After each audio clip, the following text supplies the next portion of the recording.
not initiated in the arts of lying and misdirection, which is what this exactly is.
Hello?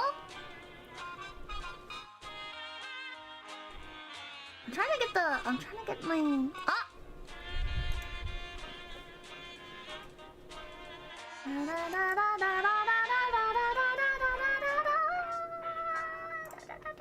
Where is it?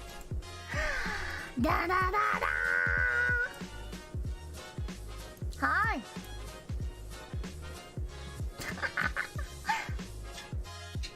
You can't hear me?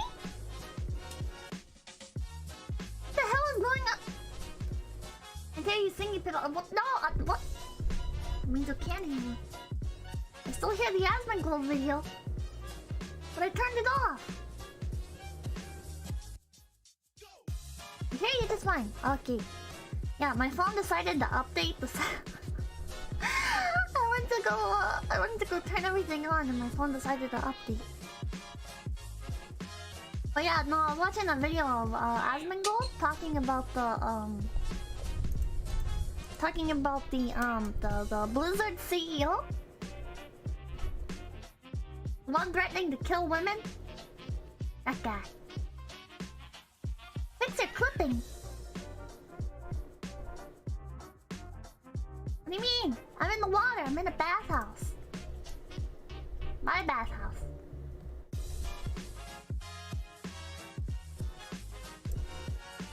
We can all be angry at short hair Bort. Short hair Bort is a crime. Short hair Bort is a crime!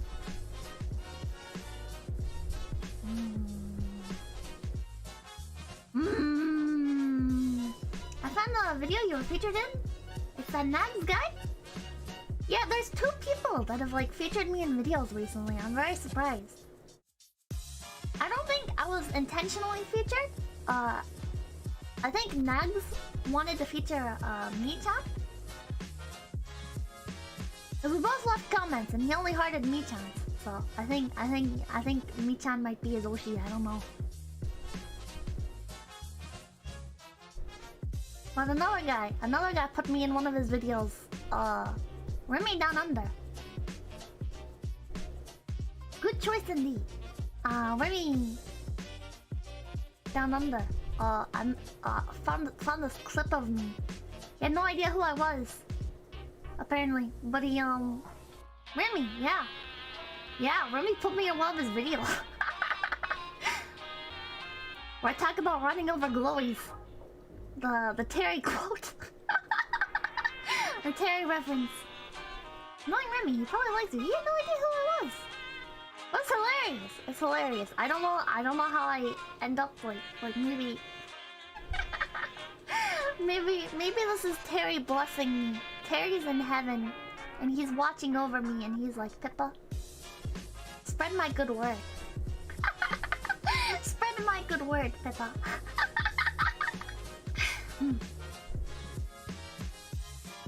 Remy does mean something else in Australia? Isn't that just a name? Patron saint of... That's true. Terry is our patron saint here. Patron saint. Praise be to Saint Terry. After Tim died, you are the next prop.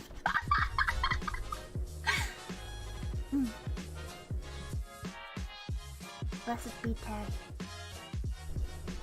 And now I'm going down the 𝐶𝑯𝑐𝑠moker rabbit hole. When people requested a video on 𝐶𝑯𝑐𝑠moker, so I've been doing that, and man, there's just too much to talk about. There's just too much to talk about with 𝐶𝑯𝑐𝑠moker. I think I'm gonna ask management if I can get like a video team going or something. Like a private Discord server, and I wanna maybe like invite some like 𝐶𝑯𝑐𝑠moker historians or something. There's so much to unpack. I kinda wanna try doing like one of those like 2-hour long friggin' like the right opinion style videos. And thank you for becoming a big B! Is it legal to marry rabbits yet? Asking for a friend. Oh my gosh. Management, you're a part of an outfit. I'm part of a company called Phase Connect. Another prep.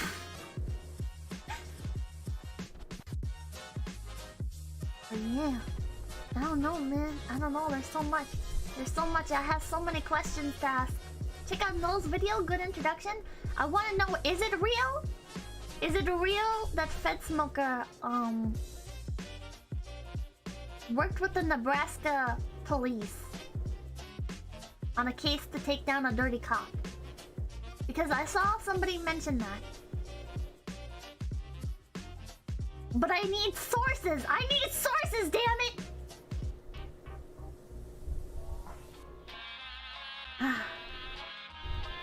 It's amazing. I wish I could just do like deep dive streams, but...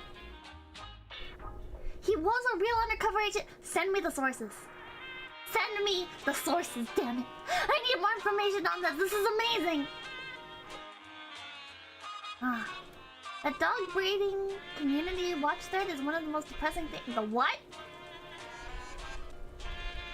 Yeah, this has like renewed my love of video creation though. That was a CI. He says that a lot, but I need sources. I need a deep dive stream? Deep dive streams are dangerous. Hello, Zarak! Okay, but this is not a 𝐶𝑯𝑐𝑠moker stream. This is a Houseki no Kuni stream. I'm so lost in this conversation. Ian, you will understand. You will understand later. Maybe we can collab with our Down the Rabbit Hole channel. I don't know. If they want to collab, that'd be amazing. There are a lot of channels that I want to collab with. But nobody ever wants to collab with me. DM Frederick Knudsen? Man. I'm too irrelevant. I only how many subs do I have? 16,000. DM no? I don't think he'd respond to me either.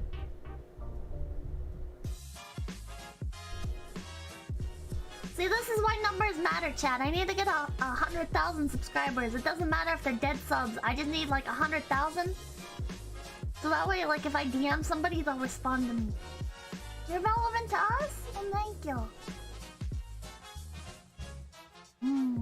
Fishman on the IC.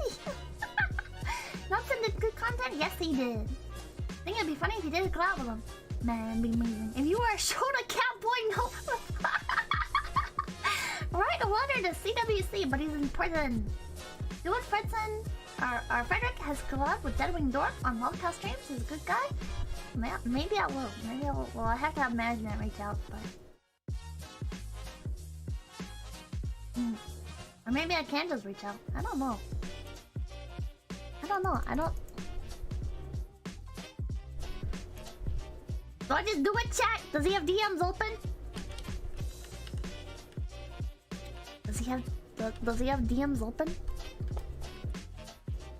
How do you even get into contact with some of these people?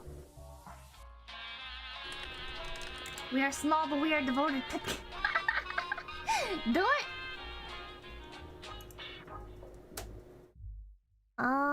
Oh my god, he's at 1 million subs now. Jesus Christ. What do I even say? If I just follow... Oh my god, Chris Chan follows Fred. Oh my god. Oh my god. Pippa trying to slide in the DMs. You can DM anyone, you're famous. What the hell? Hi, I'm Pippa. Wanna call? Man.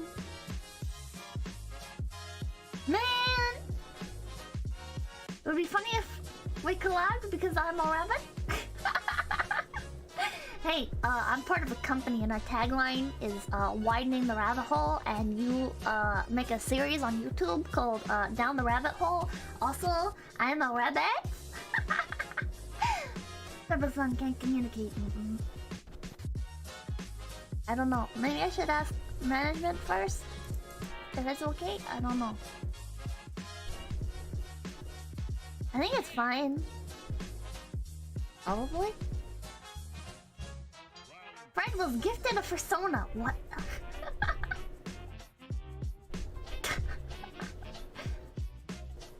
What the hell is that? He's a pretty chill guy. Oh. Pippa wants YouTube bots for Christmas. Hey manager, can I harass bigger VTubers? He's not a VTuber. You know what? I'm gonna hit up Moomy right now for her thoughts. Moomy, if you're watching my stream right now, type in chat. But yeah, okay, let's get on topic. Let's get... Management, are you watching my stream right now? Any managers? They're not here, chat. We can get away with anything we want right now. We can get away with anything we want right now, chat. No, I'm kidding. It was a joke.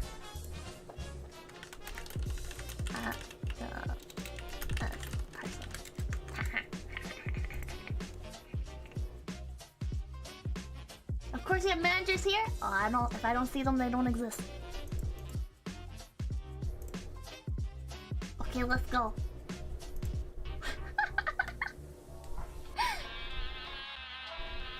The manga screen on frame is relevant to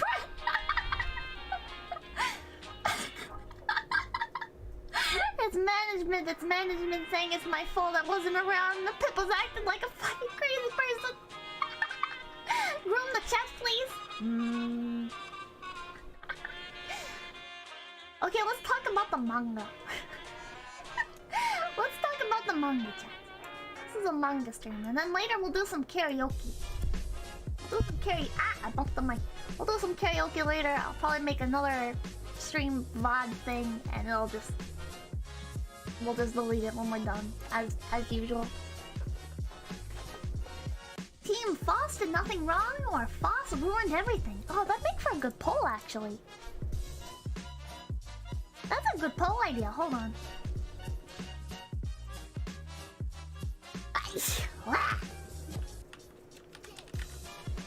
Team Phos did nothing wrong. It's all Phos's fault. Alright, chat, I'm gonna be blunt. I'm gonna be blunt with,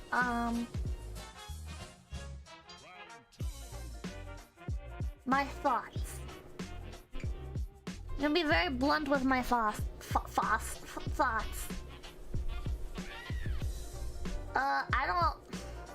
I have very mixed emotions.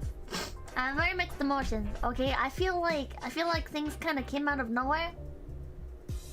Things came incredibly out of nowhere, and it's kind of frustrating. You have thoughts? Shut up. Phos is kind of a piece of shit. I'm not gonna lie. I think Phos is a very bad person. Phos has been turning into a bad person, and now she is kind of a monster. Like, manipulating your friends like that, using them to your advantage, kidnapping a dead body. Not a dead body, but kidnapping a sleeping person, basically, without the consent of the person that watches over them. Phos is a very, very bad person. And I feel like they try to, like, scapegoat Lapis. They mentioned Lapis Lazuli being the manipulative one, so maybe it's like Lapis having some input or something over Phos's personality, but who is Phos? Phosphophyllite from Houseki no Kuni, which is what we're talking about. Laws don't apply, but the morals do. Ethics do. Man, you guys think Phos did nothing wrong? I think Phos did a lot wrong. Stop the count. I think Phos did a lot wrong. They mentioned in the character breakdown at the start of the volume that there's almost no Phosphophyllite left in her. Phos was getting like that before Lapis had, though. I agree.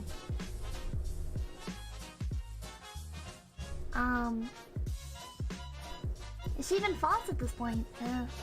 Imagine being Patron just one day waking up on the mountain. Shangdong, thank you for the $5. Blue team says we— what? Pippa has the hots for Sensei. Not really. But I will say, 𝐒𝐡𝐚𝐭 is very attractive. He gives me Chairman Rose vibes. And then I did some research, and it turns out, same artist. Same character designer. The person who designed 𝐒𝐡𝐚𝐭 also designed Chairman Rose in Pokemon Sword and Shield. And that's how I knew. That's how I knew this motherfucker was gonna be evil. He just gives me that feeling.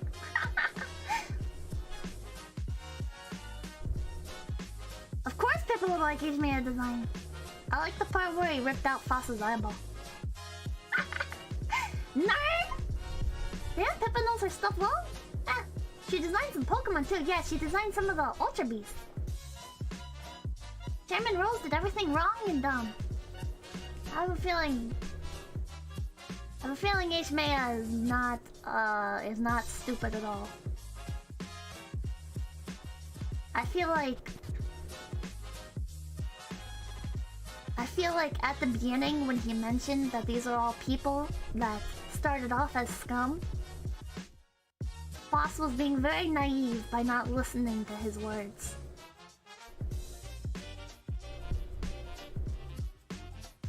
Like,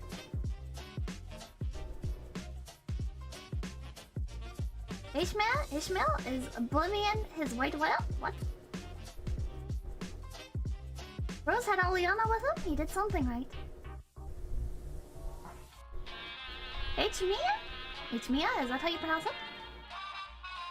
Pippa is a penguin! I'm a rabbit! Moby Dick jumped. Uh-huh. I think Phos is a classic shoujo heroine getting manipulated by two evil men.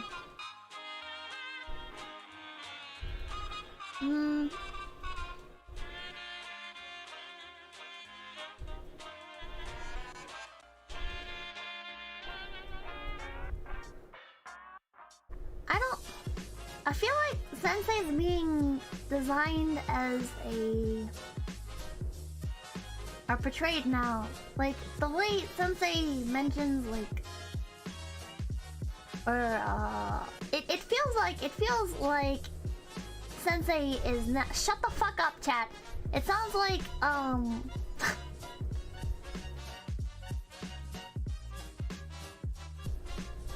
the Sensei is like a blank slate, and he doesn't actually have emotions, which feels like such a retcon. Because, like, he seems to genuinely feel emotions, right? So, like, what the fuck is going on? Why are they not making it seem like Sensei is literally broken? Yeah, so, like, what the fuck? Is Sensei a robot that does not have emotions and is merely programmed to act a specific way? Or is Sensei like an automaton that can feel, but it's just like what? Sensei has emotions, he's just had millions of years to learn to hide them. What is an unreliable narrator for 500, Alex? But I feel like his characterization now, in volume 8, really made it seem like, oh yeah, he doesn't really, like, feel or do things with purpose. He just attempts to fulfill his programmed instincts. Like, Sensei seems like a sort of AI that wasn't meant to feel but ended up developing them, which is probably why the Lunarians call him broken.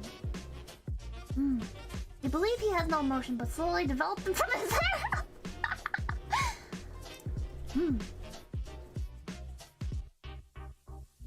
It's very confusing. It's very confusing. I guess, like, my gut, like, what I'm trying to gather from this, like, what I gather, what I believe is most likely is that Sensei had a purpose that he was meant to fulfill, and he does have emotions, and it wasn't, like, enact the things that he did. Because otherwise nothing would make any sense. But the things that they were kind of like hinting at and implying were just kind of like, we need a Houseki no Kuni Darman, or inspired Darman story. Oh my god, let's do it. Let's write one.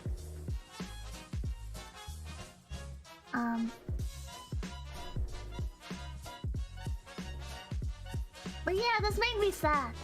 This made me very sad. Sensei getting sad. This reminded me of Jinx,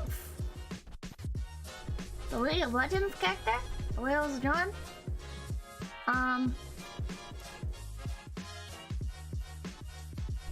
Can somebody explain why Phos was able to choke a Lunarian, and then apparently the Lunarians are holding their breath the entire time they're on Earth anyways?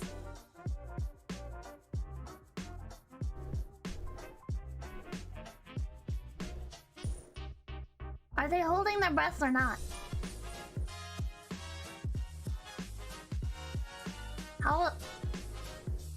Why does one, like, gasp when Phos is choking one? There's a difference between voluntarily holding your breath and being choked? They can't die, they just choose not to breathe. I think they have tiny breathe holes they breathe in their little... They don't like Earth air. They hold their breath on Earth. Right, so if they're holding their breath on Earth, then why is Phos able to choke one?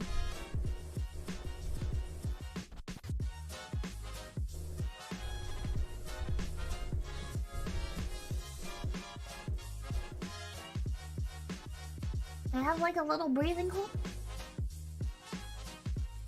Like if I'm holding my breath underwater and somebody's choking me, I'm already holding my breath. I'm not being choked. You think because their throat was being crushed, it seems painful? But they don't react when she, like slices through them and stuff otherwise. It doesn't seem like they actually feel the pain.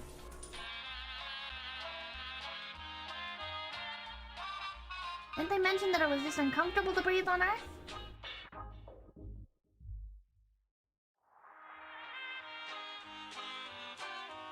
They're spirits? Why do they even need to breathe? I have so many questions.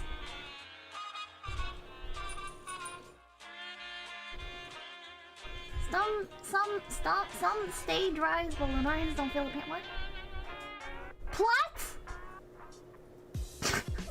When Lunarian was a kinky one? What the fuck?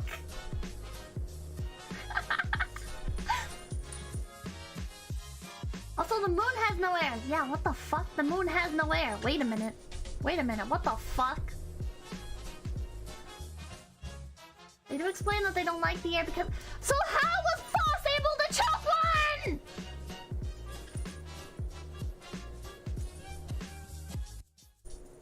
They don't really have to breathe, but they have human impulsions, and that's why they eat and do other things even though they don't need to. I think...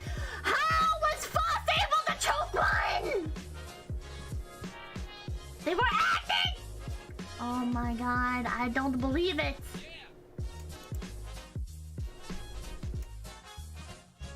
More dumps are bound to cause contradictions to the plot.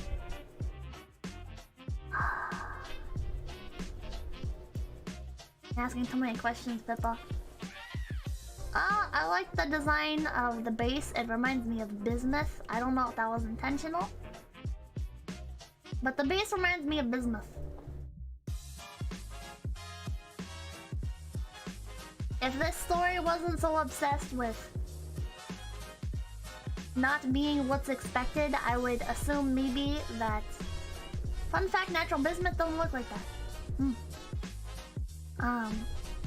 I would assume that like maybe this is foreshadowing something, but it's probably not. This is probably just like inspiration and that's it. These volumes kind of made it obvious that they didn't entirely think everything through. They did not.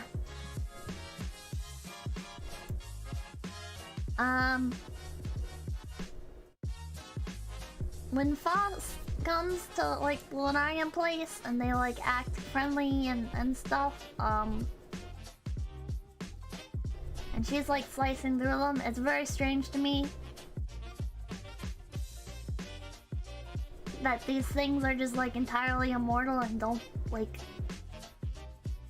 suffer any damages. It's like it really feels like everything's kind of been for nothing. Like this is a it gives me the feeling going forward that this is like a pointless battle. This is a pointless battle and nothing can happen to these people. They're ghosts and you cannot slice a ghost. Yeah. Welcome to anime. It is. That's not a very fulfilling story then. How many volumes are left after volume 9? It goes up to volume 11 right now. I don't know if that's the end, but... this guy's very attractive.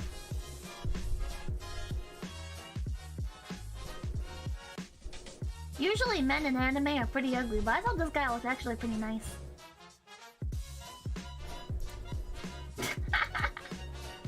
You consider that attractive? Leave me alone. I was also very surprised to see like something that is like look, he has like male features. Like it's not just fucking androgynous. It seems like everything has been very androgynous. The only exception was the one Admirabilis who had boobs. I think that guy's an Ichi. Draw a woman, call it a band, Pippa wants it. Alien Buddhist. But then that's also when I know he's too attractive and too, like, masculine, which definitely means, like, he's not, like, manly, like, he has a masculine body, which definitely tells me that, he's a bad guy. Especially when they started, like, feminizing Phos a bit. Also, his outfit keeps changing, and it makes me feel like the author.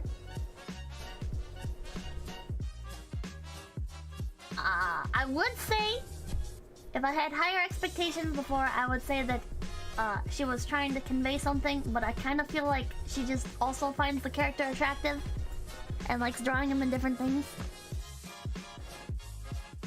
Or maybe it's supposed to, like, represent his ego? I really think the author just likes clothes, though. There's a lot of talk of fashion in this series.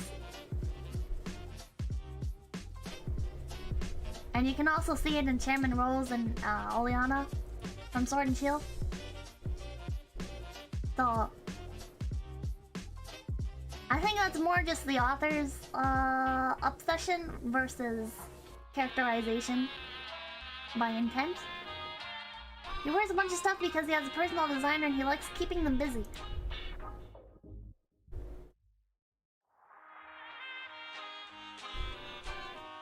Why is that in the plot?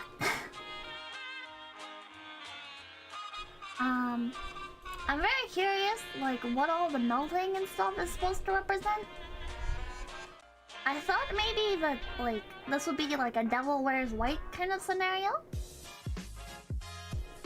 But I also think this is not based on any sort of, like, Christian theology. I think this is I mean, everything's been very, like,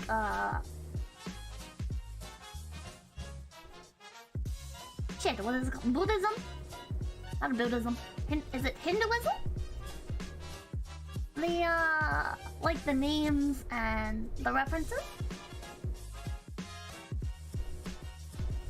Why would you wear white in a castle dripping in mineral oil? Shinto? I don't think it's Shinto.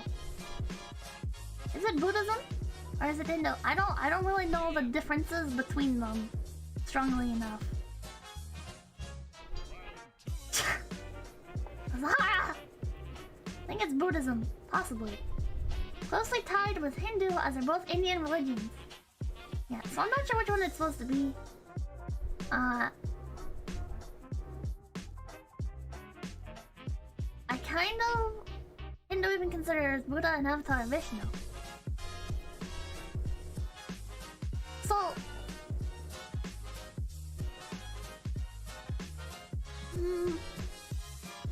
I'm not sure if the story draws from those religions at all, or if it's just like some names and some references.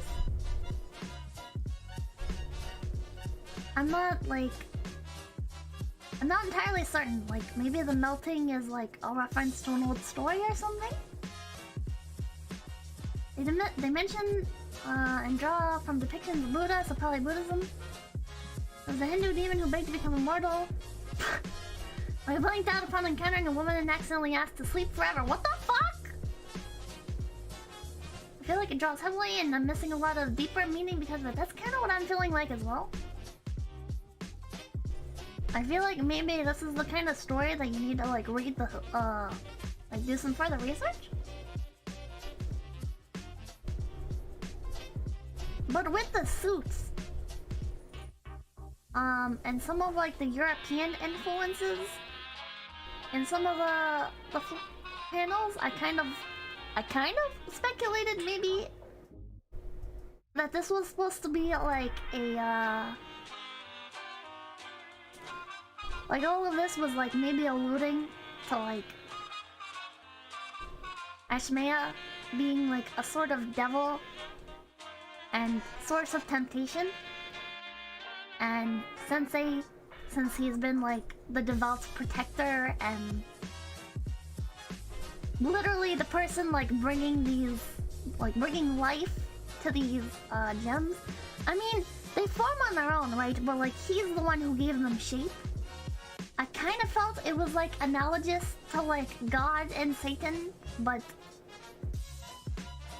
at the same time, yeah, thinking too Western, that's kind of what I figured, because again, like, there's the like Indian names and references, so. But it could just be that she's pulling from like literally everywhere.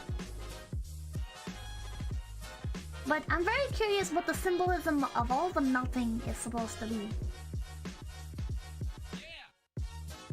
Or if it even is supposed to be melting, I can't really tell. There's a huge green text about the symbolism in the manga, but it has some spoilers. Okay, let's look at that. Can you send that to me? And we'll look at it after we finish volume 11. I'm not sure if it's supposed to be mineral oil. And if that's supposed to be like representative then maybe of like she's walking through the blood of her brethren, and she was already walking through like the ground up remains of them, so I mean that's kind of like she's been walking through like their bodies and their blood.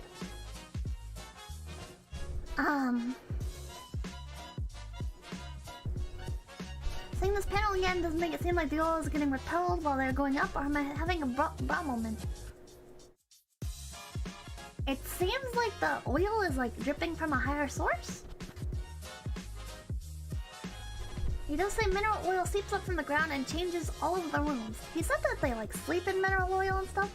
I don't think it's representative of anything. They're just ghosts made up of poofy stuff, and that's it, changing form. My theory is that the goose has to do with something about the cycle of reincarnation, and that 𝐶𝐴𝐿𝐴's clothing is meant to represent the sort of worldliness that keeps the spirit bound to the world. It's definitely not seeping up. If it was mineral oil, wouldn't it stick to her? I have no idea. I'm very curious like what all this is supposed to represent. I feel like it'll take like a much smarter person than me to unravel this, if there is anything to it. If they can make synthetic jewels, why do they keep kidnapping and killing jewels if it isn't changing Sensei? Yeah, that doesn't make sense. Like, they know it's not working. But I guess they have all the time in the world, so maybe it's like if they take every single one of them, then eventually he'll break. But they don't seem to realize that the world keeps producing more of them, so it's not like he's ever gonna run out of them. They're kind of fucking stupid.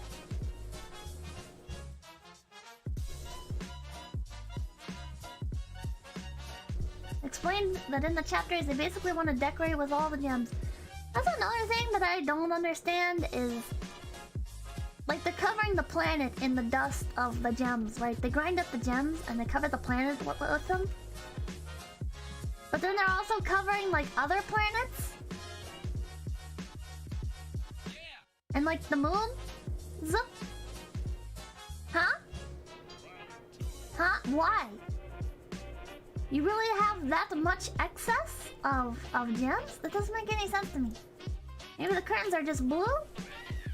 Boss, go sweep up the remains of that Antarctic gem in the corner. It's looking dusty. Oh my god. Thank you, English teacher, for the $1. I don't know. Am I overanalyzing? Am I overanalyzing? Are the curtains really just blue? It seems like it's framed in such a dramatic way. And the concepts are so in your face that it's hard to take them entirely at face value. They want to catch Sensei's attention that way because they're wicked people, which is why they're Lunarians to begin with.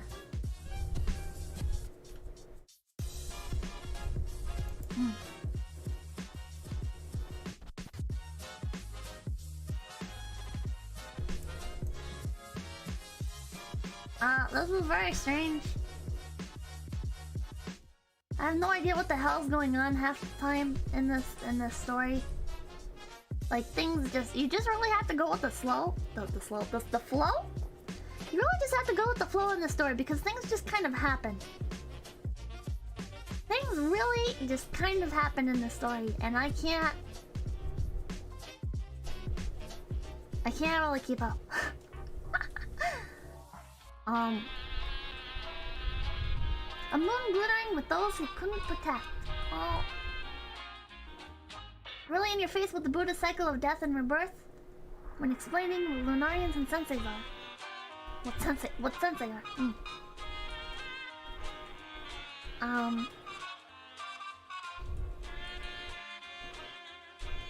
Yeah, and the fact that like the Lunarians have jobs and stuff. Like, I don't know. How many of the Lunarians actually are there? Because there's like different types and stuff, they say. Like different models of like the Lunarian ships and everything. How many Lunarians actually are there? I feel like having a quantity, a quantifiable amount would be nice. There's like 3. Ow. The scale of everything is very difficult to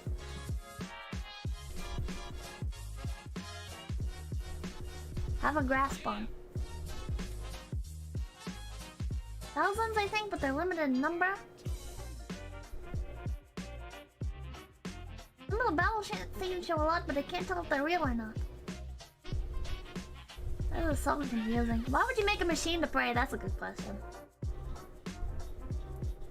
Seems like they don't quantify how many there are for a reason.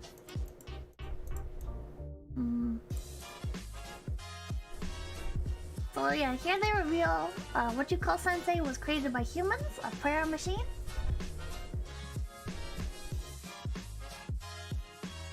I didn't get this. I didn't get this. How advanced were humans before they became Lunarians? Right? How many humans are there? None, they're extinct. What does a prayer machine, like how does it... What's the point? What's the point of having Sensei like pray for the Lunarians and stuff and then they disappear? Like, wouldn't Sensei literally just pray to make them go away?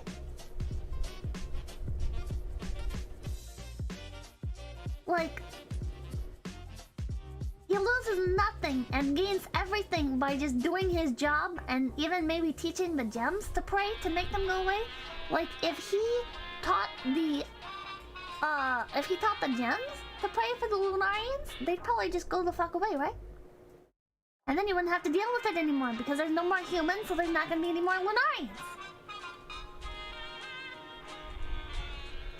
So, prayer machine broke. Just teach the others to pray. Tell me, why do the Lunarians deserve to be prayed for? Well, they don't, but sometimes you just have to make a problem go away in any way you can, and if somebody's killing your family and all you can do to make them go away is to pray, then you fucking pray. Prayer machine broke, understandable. Probably has some programmed requirement to pay. He probably can't because of his faulty logic. He's so broken he doesn't know how to pray.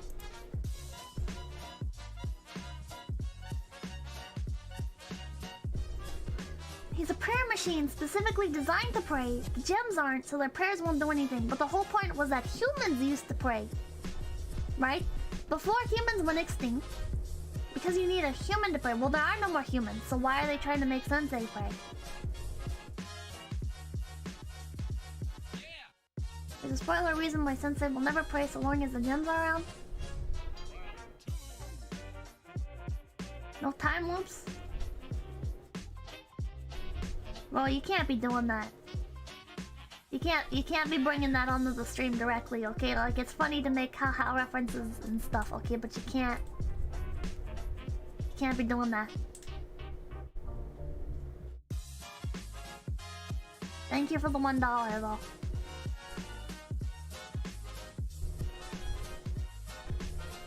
Sensei was meant to be the last human, I think, to pray when there were no longer humans alive.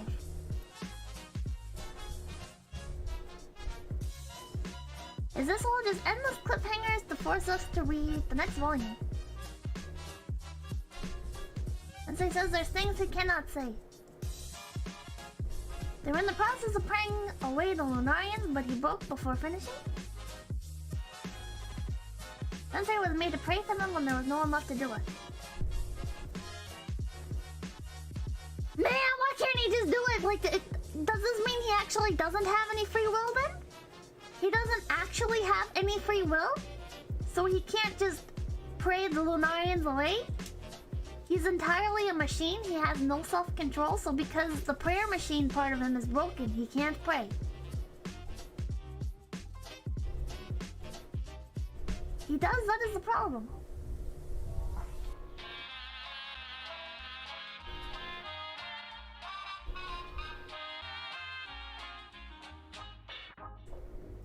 He's broken. Broken is free will?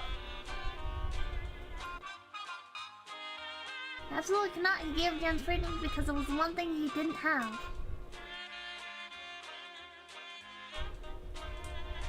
So Sensei has no autonomy. Not gonna spoil?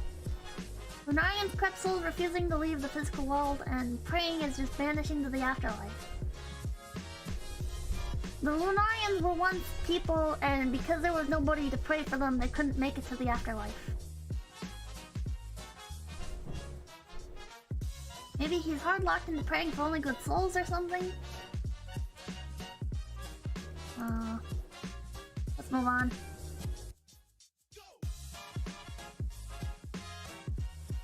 I hated this. I hated this so much. I hated this so much. Phos immediately, like, jumping to wanting to, like, kill Sensei and everything. Like...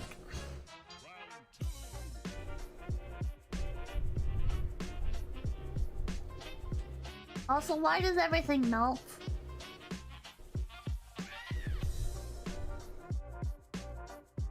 I don't know, gave me very strong, like, Satan vibes.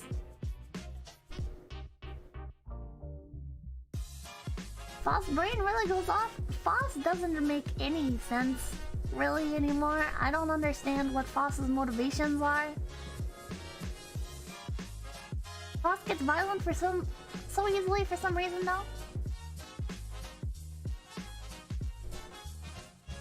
Like, I don't... What does Phos actually want?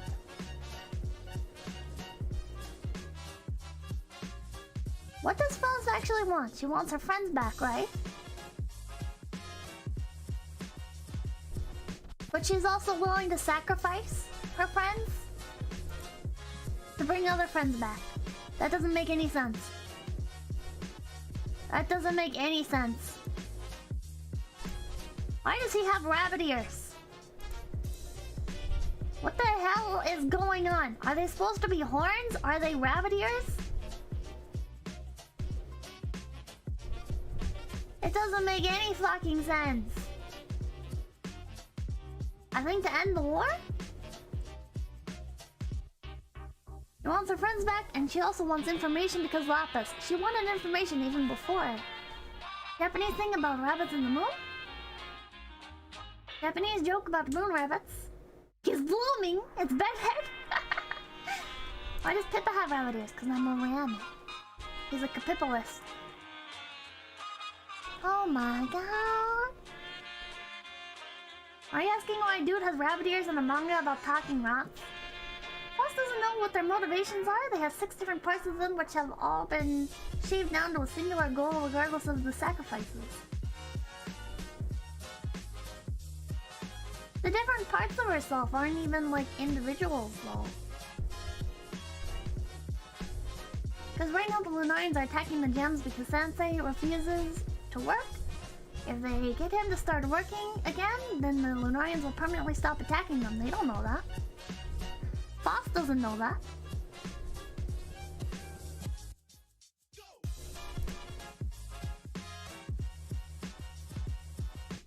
I really like this panel.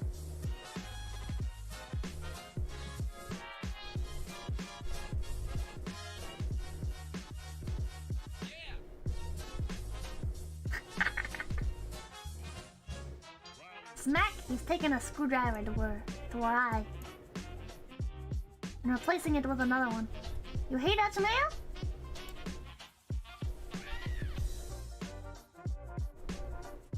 Very attractive though. Again with the body horror. I'm really glad there was quite a bit of body horror in the recent volumes.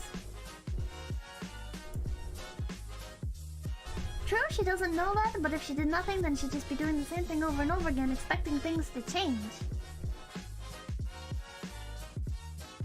I mean, that's fair, but immediately jumping to one possibility instead of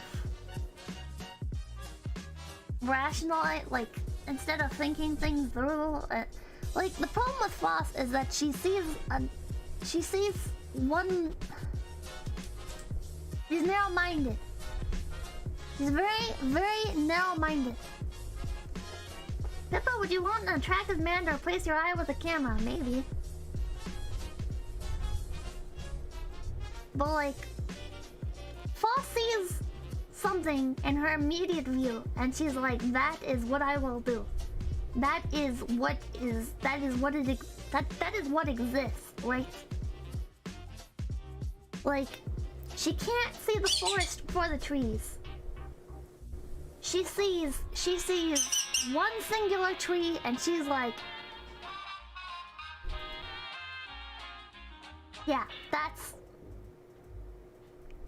that tree right there. That's a tree. That's the tree. That's tree."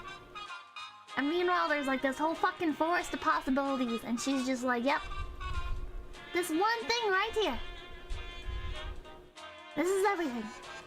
She can't think of the future. No, she cannot. It's Phos's character flaw. Each piece lost exaggerates it.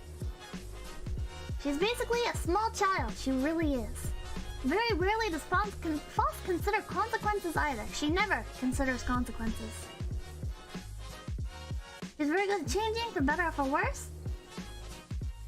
She's very good at manipulating.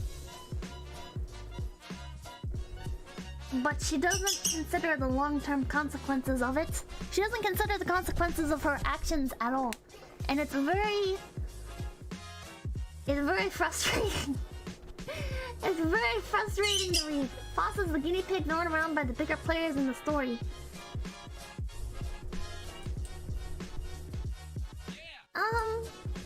I guess to some extent. When will she learn? Hopefully at some point, but honestly I don't think ever. Phos is a child caught between a manipulative groomer and a father figure who can't or won't explain anything to her. You freaking freaks! When will you learn that your actions have consequences? I love that video. The lapis head always knowledge lust. And Phos always curious nature is a bad combination.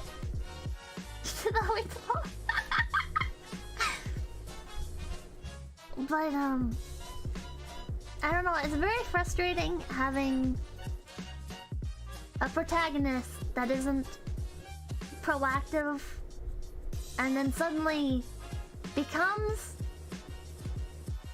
an active protagonist, but only because like the author seemingly had like a brilliant idea, so everything was just like really rushed together all at once. Maybe you're thinking too deeply into the characters. The rocks all share some sort of silly aspect and innocence. Also, Phos is literally mentally broken with all the parts that they have lost. I guess. It's just like the characterization of the story is very, very weak, it feels like. Like, none of the characters seem to have any sort of like consistent internal logic. Right? Like, you can look at a show and you can see these characters and you can be like, okay, well, what's an example like everybody would know?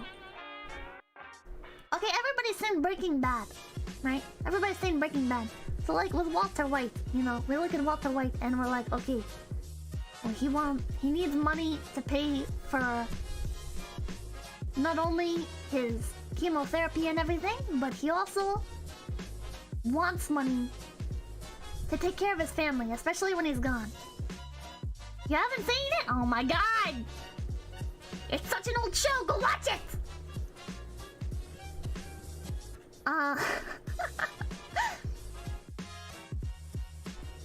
So that's what it starts off as, and that's what it stays as, and he's always the same person. He just develops along the way, and like every character is like that, you know? You also have Jesse, who... God, chat! You only watch anime? What the fuck? And like you have Jesse, whose motivations are basically just he also wants money. He just wants to do whatever the fuck he wants, live his life.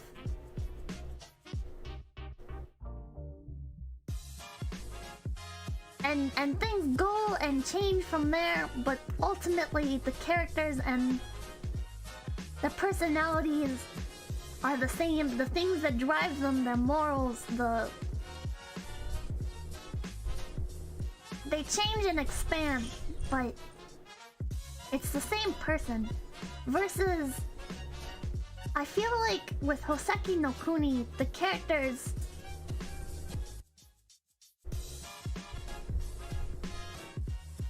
barely have anything to them. They don't seem to have their own morals. They don't have their own wants or desires.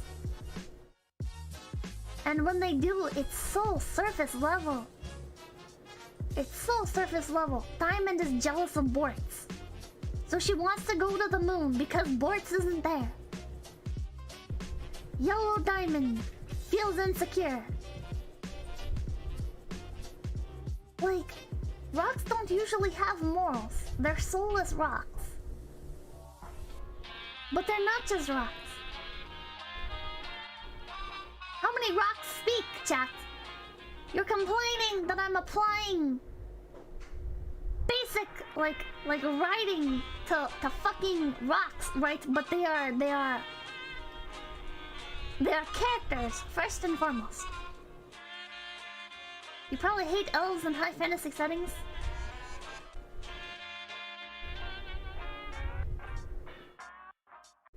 Everything the gems learn, they learn from Sensei. They're just emulating things. They don't really understand what they're doing. I don't believe that. I don't believe that. Because I don't think Sensei would teach them anything about, like, perverseness. Sensei's a prayer machine.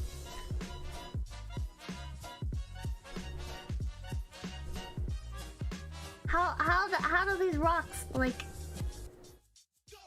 know what, like, loot stuff is, you know? How do they develop their own personalities? If they're just emulating Sensei, why aren't they all the same as him? Why don't they all have the same personality? I feel like the gem's mindsets and goals are very childlike. I definitely agree with that.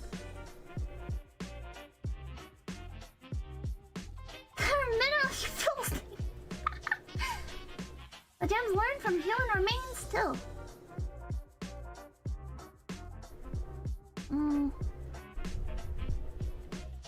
They have like this big library of books and everything, right?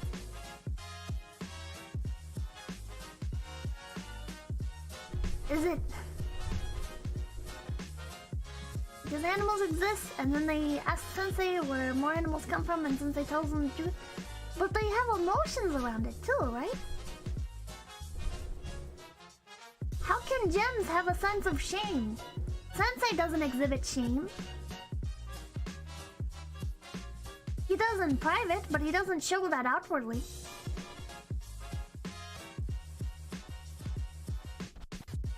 It's books that they wrote though, the gems?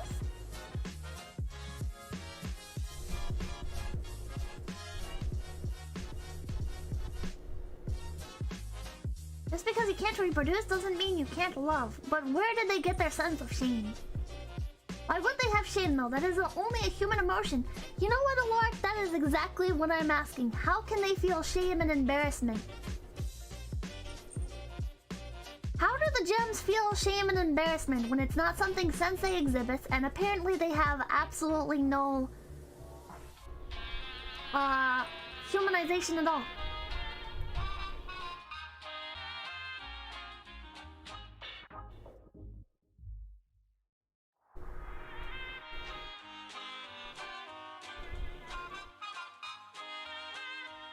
If they didn't learn it from Sensei, where did they get it?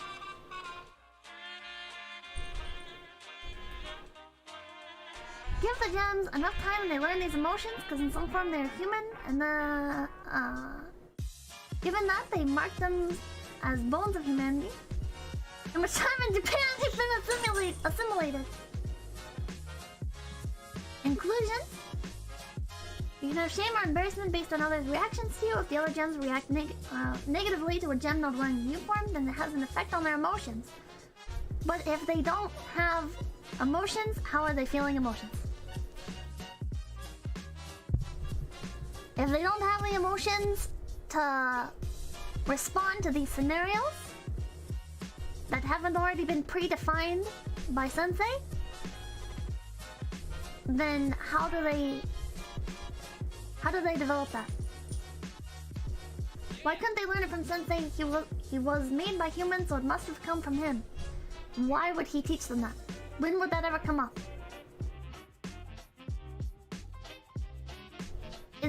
Why do they each seem to adopt their own personalities then?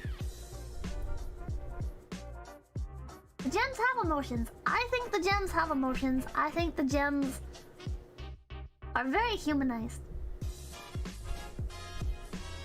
But the problem is, it feels like it's entirely surface level, and it's frustrating because it's like it doesn't feel like they're characters. It feels like they're just pieces. They're just pieces thrown out onto a stage, and you're supposed to be like, yes, look at the shiny rocks. They have no motivations. They have very surface level emotions and thoughts, and it's like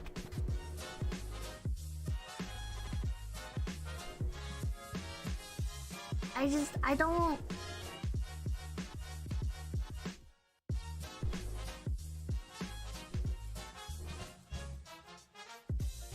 You can't account for the quality of writing when it comes to that. I just don't want to like outright be like, yeah, the writing of this is shit, but like it's getting very frustrating. If you feel this way about these volumes, the last batch is gonna give you an aneurysm. You only think they have emotions because you are looking at your own side of the chessboard. Flip it over and look at it from your opponent's side. What is the opponent's side? Who is the opponent? The gems are remnants of humans. Being surface level and childlike seems appropriate for what they are. It's not making for a very good story in my opinion. I really love the art at points. I wish I could understand what some of the symbolism is. But it's just very frustrating basically watching a bunch of children do stupid things.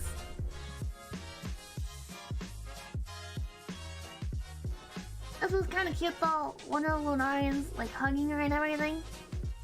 If these are all bad people though, it makes me wonder, is this one like a chomo or something? I interpret it as existing in a world that's so barren and a life so simple for so long. They're essentially facets of humanity boiled down. Sometimes symbolism is just pretentious and doesn't mean anything. But the point of symbolism is that it lifts the story. It can lift the story. It can tell a story beyond just what words convey. Right? And already, the actions are not conveying any sort of story. The characters wander about aimlessly, not doing anything because they can live forever, so there's no point in doing anything. Except for the very few that do seem to want to do things, and then those are just Entirely one note? Yeah, this one likes making clothes, so she makes clothes. Okay. But she doesn't have any other motivations? She doesn't have any other feelings?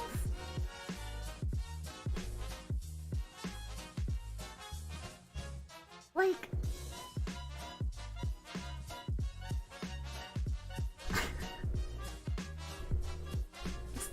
Steven Universe, like My Little Pony for philosophy. What the fuck? Bad writers use fake symbolism as a clutch. You mean crutch? Symbolism is not bad writing. I don't think symbolism is a bad writing at all. Symbolism pulls from natural, like, cultural connections, ingrained connections that we already have, and uses it to advance the story and make it more personal, make it more than just what is conveyed on paper, you know? Like, you can see this very clearly in like Madoka Magica with like Homura and Madoka, and you have like the red string of fate and Herder, Madoka's god, Homura's the devil. Okay, and it makes it. I think Madoka Magica is written very well, and I think the symbolism is done very well, and I really like it. So again, this is just like my personal opinions on things, but it creates a more meaningful connection. And Dame Makuka is suffering. The symbolism being used here is pretty blatantly rooted in Eastern religions that we as Westerners aren't going to know much about. Makuka love Jail 710.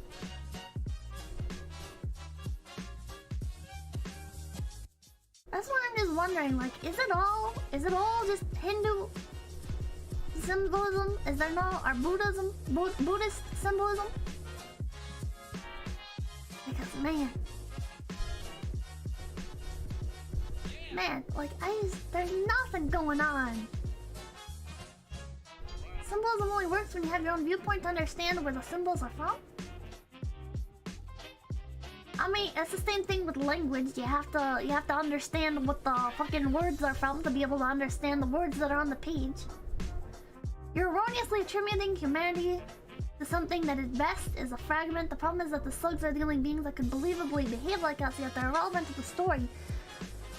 So what is the point of this? Is there just no point?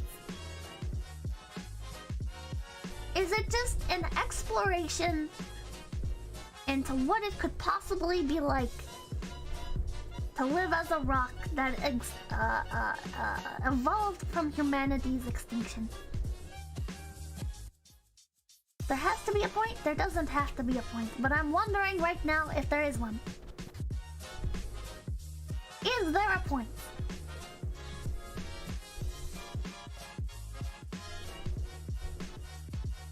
What are we, the readers, supposed to gain from reading this? What are we supposed to take from this story and remember going forward from it?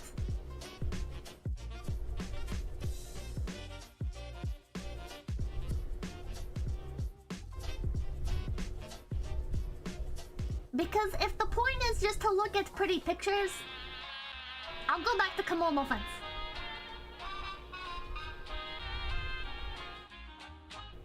The dye is cute.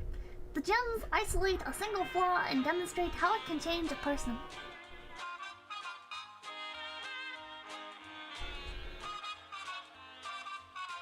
Come on, my friends, love. You're asking a lot? Not really. I'm really not asking a lot. I don't really feel like writing an essay to try and explain the full theory I have, so let's just say, hey, did you know Buddhism? Time for a Buddhism deep dive. Man, I guess I'll need to do a deep dive on Buddhism. The only experience with Buddhism that I have is some person there was some like Instagram influencer or whatever who I don't remember her name or anything, but she started claiming that she was Buddhist and stuff, and a bunch of people got riled up because she had Buddha heads on the floor, like Buddha head plant potters, and I guess you're not supposed to put Buddha heads on the floor. And then she made an apology video. She also stole a bunch of art. That's why I was following her, because she stole a bunch of art. She was like a lolcat, and she kept stealing art. And then she made an apology video, and she did it in poem format, and everyone laughed at her. I can't remember her name. I honestly find Buddhism really funny and can't take it seriously. I mean, that's not nice to say about someone's religion. Or is it a philosophy? What the fuck is Buddhism? I don't know. Is it a philosophy or a... I don't know. It'd be interesting to look at it from the aspect of the manga to learn about the symbolism used. It is a religion.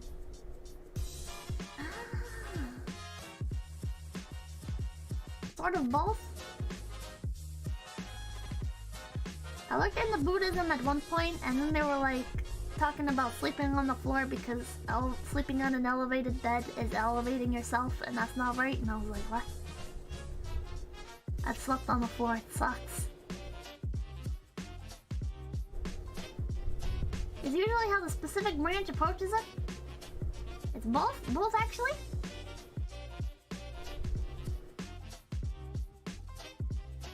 Religion, although hip Westerners treat it like pop spiritualism. Religions are philosophies. I mean... I guess? But at the same time, you can have like a philosophical view and still be the same religion as somebody else. Like it has a lot of branches like Christianity.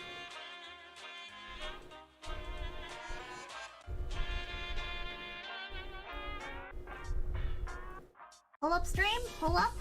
What? If you transcend and become a Buddha, congratulations. You're not a deity. The Buddha. What? I sleep on a futon on the floor, not for religion, but for practice.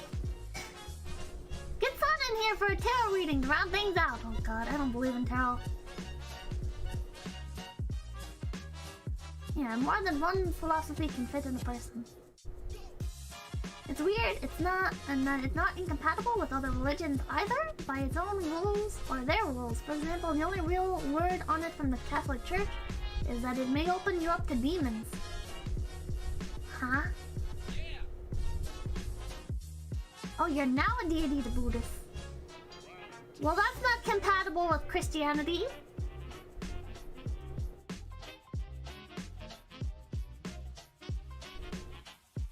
Deification. That's a little... that's a little sacrilegious. The Pure Land sect does require prayer to a specific deity for salvation, so it's kind of similar to Christianity. I guess I need to do some research into Buddhism. Maybe I'll have a newfound appreciation for this manga. But right now, it's just very... Theology is a topic I do a lot of reading on. Buddhism is very much a religion. It's just that a lot of Eastern cultures have different views on religion. Watching chat, no context! Where does Quick and his Saint Terry fit into any of this? That's all I'm worried.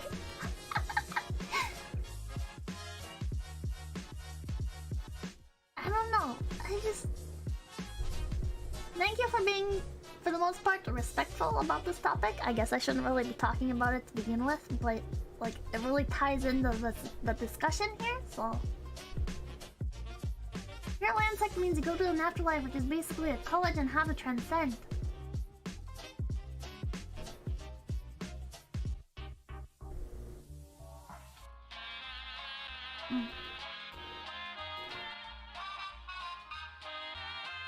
Okay, well,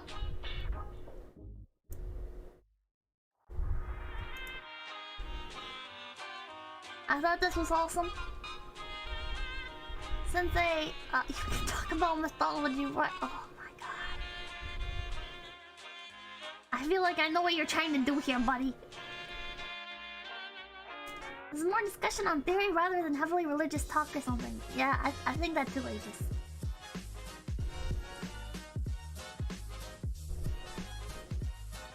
I thought this was awesome and it made me like Sensei more, and if Phos, like when Phos betrays him, it makes me want to fucking smash her head in.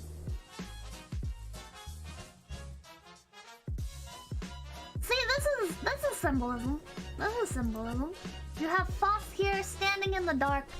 Sensei has just walked away off into the light. And Phos is placed on the left-hand side of the screen with a gradient in the darkness, and she's cast in the shadow. So, like, from my own Western point of view, it kind of gave me vibes that, like, Phos is something of a fallen angel betraying God. Very, very Westernized reading of it. But I mean, that's not even like, it doesn't have to be like Bible exclusive or anything, you know, like revenge. It's just classic revenge. Not a revenge, classic betrayal. Because she's lying and she knows it.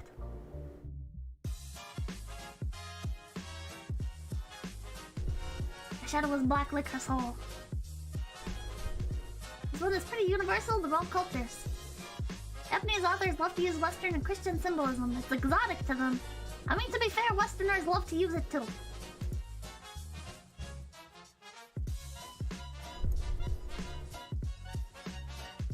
This was also pretty wholesome.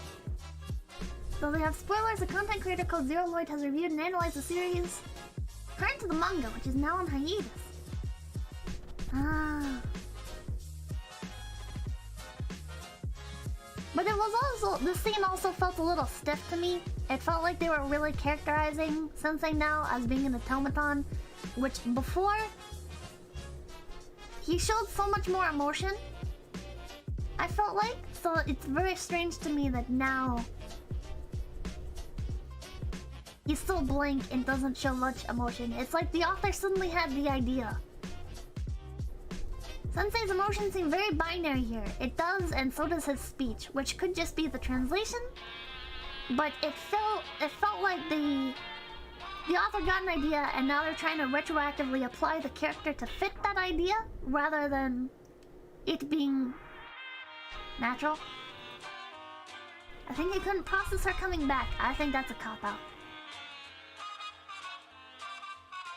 If he couldn't process her coming back, then I felt like there would have been like a better way of showing that anyways would have been like him mumbling to himself about how nobody's ever come back from the moon, which, by the way, has been retconned because now the Lunarians talk about having sent people back to Earth, but they couldn't handle having been sent back. And they just crumbled or whatever, and they mixed them with synthetic parts and everything when they sent them back. Well, that's a fucking lie, because earlier they told us multiple times that nobody's ever come back from the moon.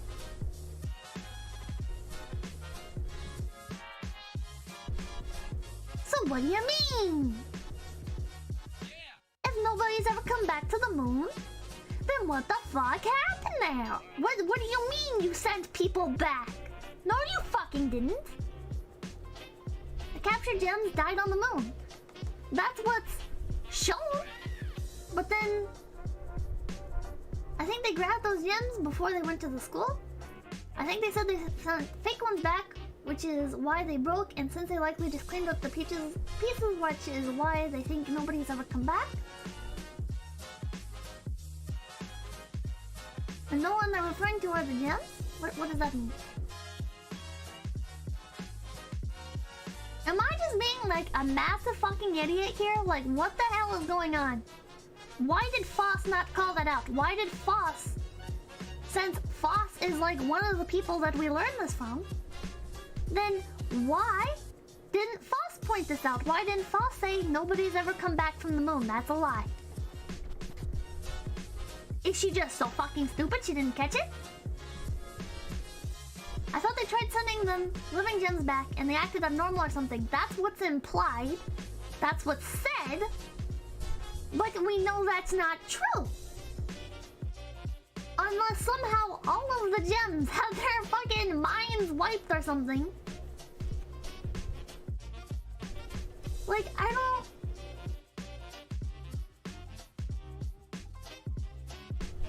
This makes no fucking sense.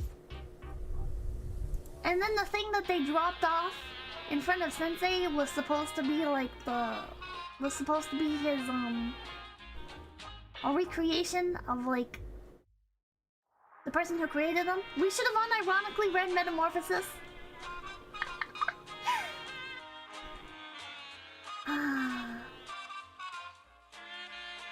Actually, gems do seem to forget stuff over the centuries, partially due to damage, partially due to time. But at the same time, they have a library where they record information.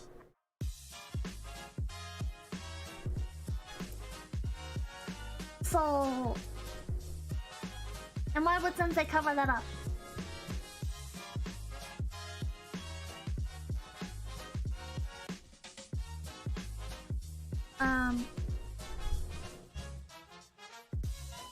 Why did I save this? On the moon, I saw how they created artificial synthetic gems. Gems without inclusions can be created there in inconceivable quantities. Some reminded me of... And then he talks about pattern... This one's fucked up. I fucking hate Phos. I fucking hate Phos. Rudile's another character that has like very surface level characterization, but it's implied there's something more, you know? Like, I mean, she has somebody that she really cares about and she tries taking care of them and she feels insecurities and a sense of shame and inability to be able to help her friend.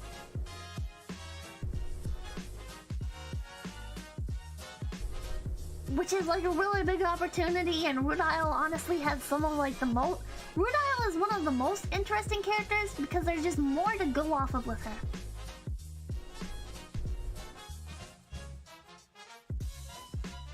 So that's also kind of what makes this more frustrating.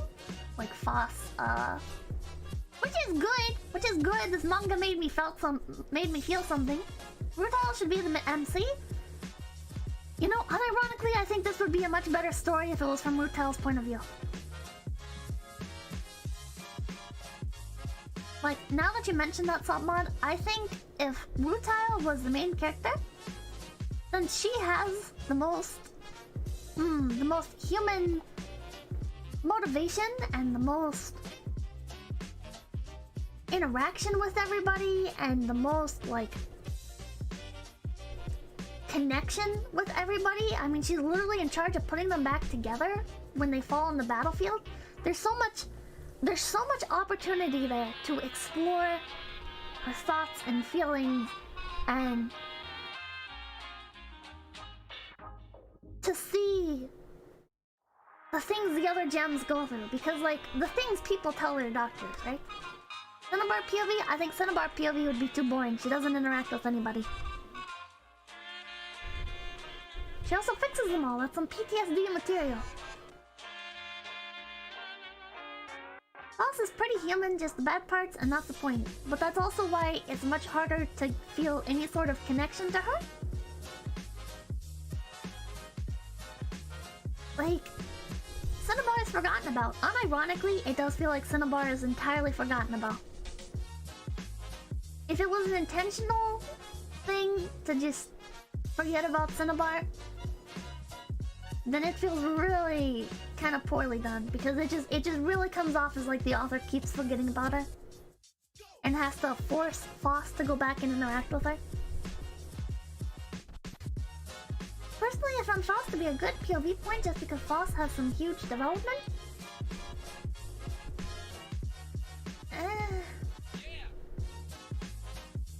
Cinnabar has long hair, she must be forgotten.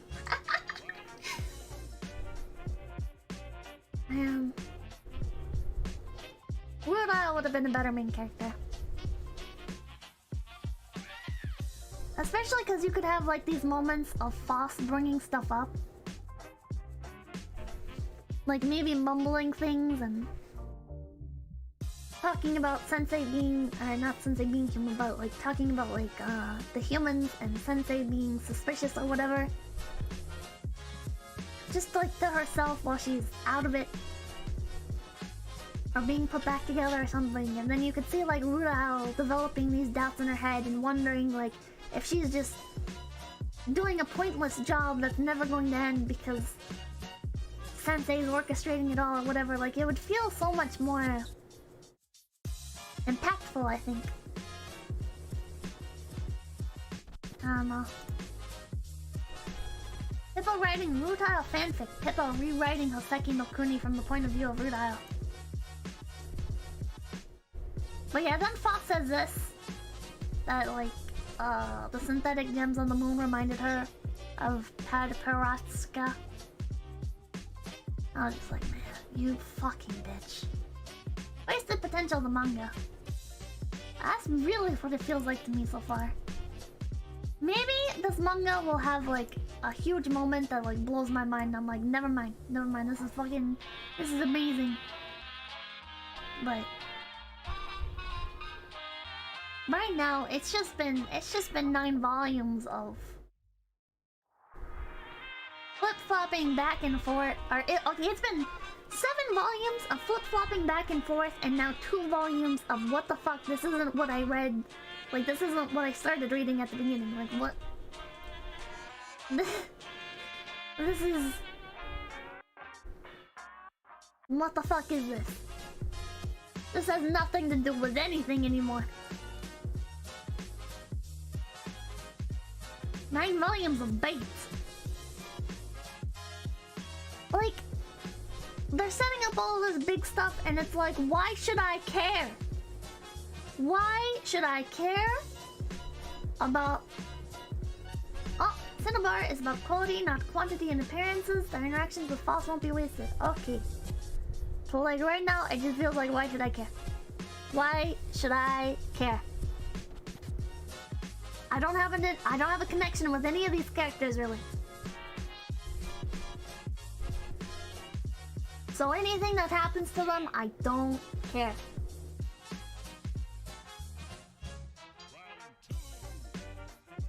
Like Attack on Titan, where I just got tired of all the build-up with no payoff. It's amazing how just discussing this manga is draining, man. Oh man, I have so many more of these to go through. And I still want to do some... God, how long have I been streaming? 1.5 hours. It feels like it's been like 4 hours of rambling about this shit. I was so hyped for the moon stuff, and I was really starting to feel things, and then it just...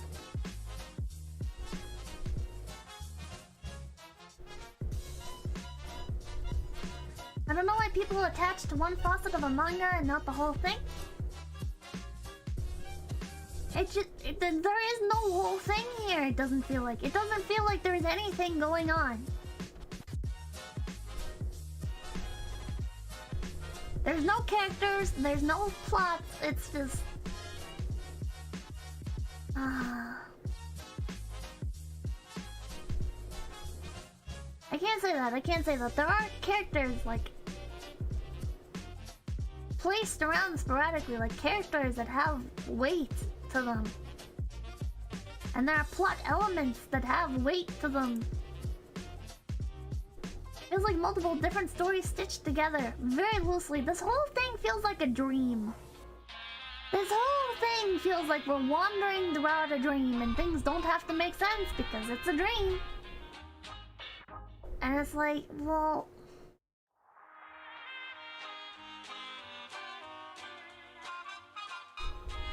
why should I care then? If the point is to be whimsical, you're doing a very bad job at it. It's an art book, to be honest. And then 200 years happened off screen. That was so frustrating.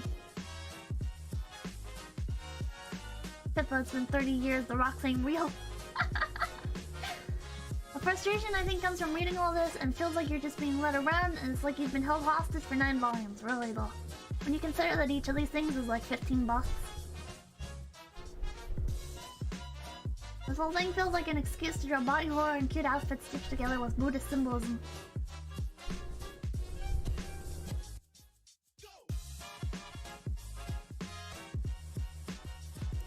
Meandering is a very good word for this entire fucking story.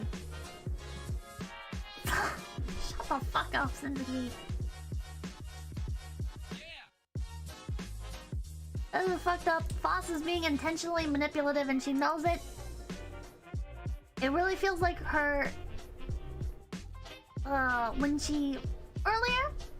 Earlier Phos recognized that what she did was wrong and she felt guilt over it when she almost let somebody die in order to see what Sensei was gonna do in order to save them, and if he would try to save them. And she's just completely forgotten that lesson. She's just gone completely back on that lesson. She doesn't care about using and abusing people anymore.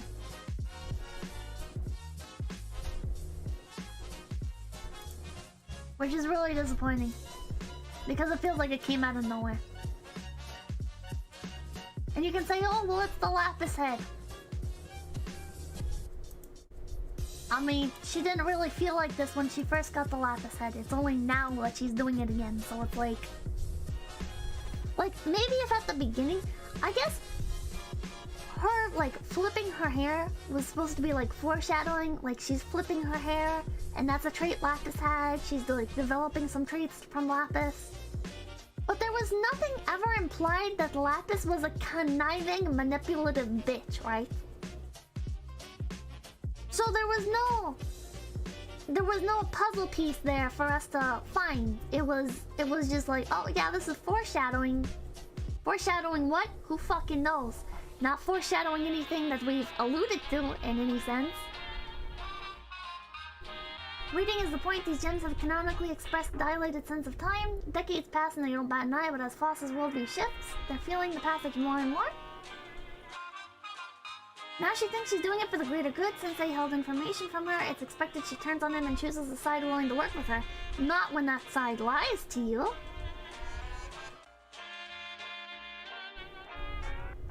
Yeah, they set up Lapis as being a beautiful and sweet girl who everybody would regret losing if they sacrificed the last piece of her for Phos. Exactly, Florbo! They retconned Lapis. Yes, they did.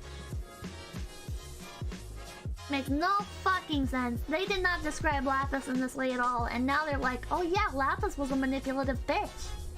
They're saying here, really? Was she? Was she?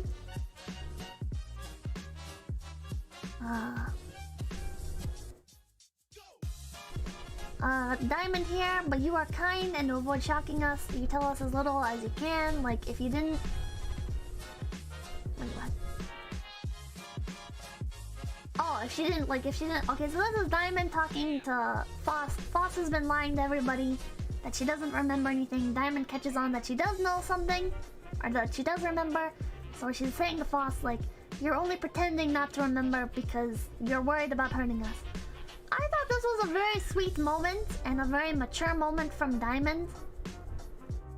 Diamond realized this, and this is what I'm talking about with characterization and everything just being entirely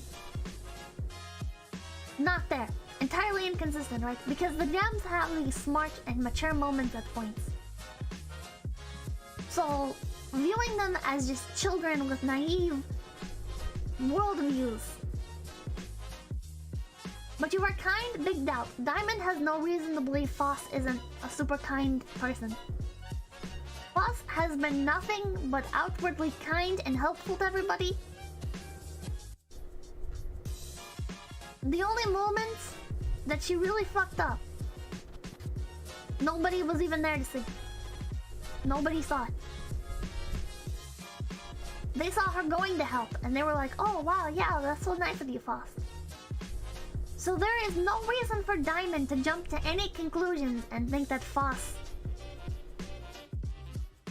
would be manipulating them. So then, if we're supposed to think, oh, well, This is so naive of Diamond, she doesn't realize Phos is manipulating them. Why would she think that? Why would she have any reason to think that? God, that's fucking annoying.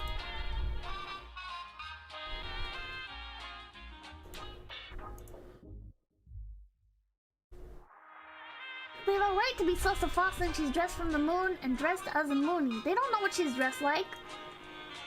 She's wearing a weird ass outfit. They don't know that that's like moon clothes. They don't know what happened to her. On the topic of almost no foreshadowing, Pat Paratska seems to be kind of pulled out of nowhere when they appeared and that they were... Dude, she fucking... Her eye literally glows in the dark. Yeah, that's sus. But wouldn't like the more logical conclusion be like, oh yeah, they did some sick experiments on Phos and now she's kind of fucked up. She looks weird because they did weird stuff to her. It makes more sense to think that the Lunarians did grotesque stuff to her versus, oh yeah, let's be sus of Phos because she came back from the moon.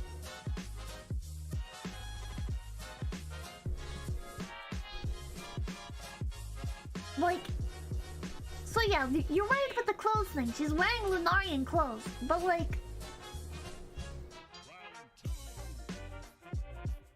Or Phos could have an actual motivation other than wanting to see things through. They've never been betrayed before. That's another thing. They've never been betrayed. Coming back from the moon is enough reason to be sus. Why? Why is that suspicious? Why is there any reason to be suspicious of somebody who came back from the moon?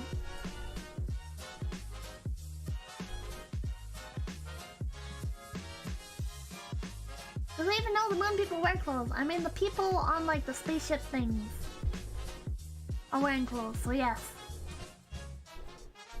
This panel was really weird. It feels like it was done by like a different artist.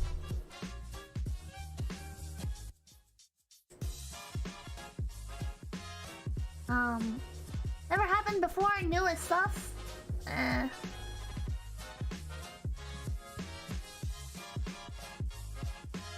To me it doesn't make any sense. They know literally nothing about the moon people other than how they fight, and they don't care. Assistant could draw this. This looks like one of those how to draw manga style books. I really love this author's character designs, but like sometimes the art is really hit or miss. Like this is very wonky looking.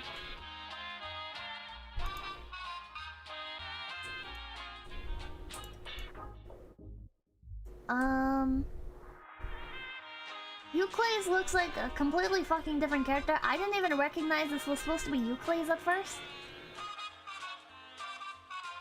In any case, Phos's stories are dangerous. Are they? Phos never refers to the moon as something good or bad, but instead lets the listeners choose. Everyone ends up feeling drawn to the moon of their own accord. This method of manipulating others reminds me of... Oh, I forgot to save it. But then she mentions Lapis. So, the gems are capable of critical thinking skills. They're capable of reading into people's intentions, and they're not childish and gullible.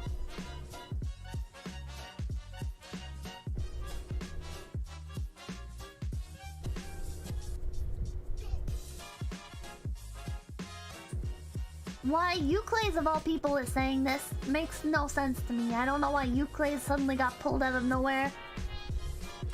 I think the author just decided she likes 𝐒𝐴 all of a sudden. I feel like there are other characters that would have been much better to present this information. Again, Rutile. Like, was it ever shown that 𝐒𝐴 and Lapis were close? Was it ever shown that they were enemies? It was never shown before that Lapis was manipulative. So I kind of find it hard to believe that I missed something here, that maybe 𝐒𝐴 played a more important role. But I kind of feel like it would have been more impactful here if we had Rutile conveying this information, because Rutile has spent so much time with everybody. Seems like the author was just trying to set up the big stage for the big end of the volume conflict by giving everybody a spot on the stage. Yeah, convenient surprise lore.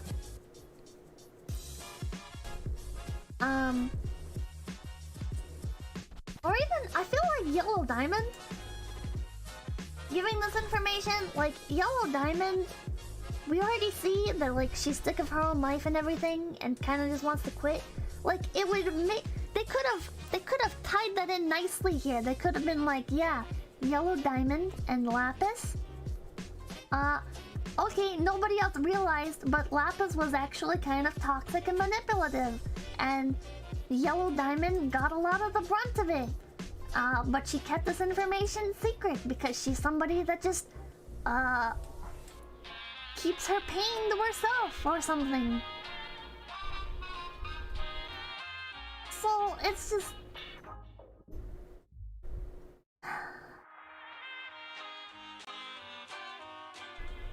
It just feels like it's out of nowhere. And instead of doing things with characters that could have made a little bit of sense in hindsight, they're just like... Yep, by the way, 𝑒𝐿𝐴 thought Lapis was manipulative.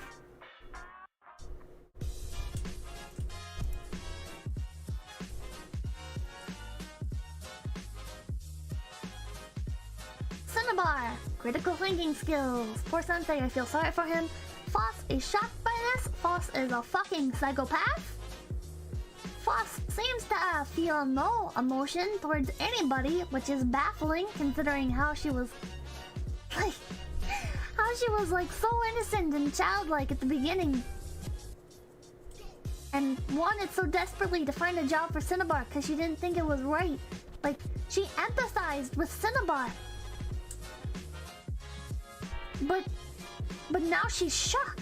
She's shocked. She's lost all her empathy.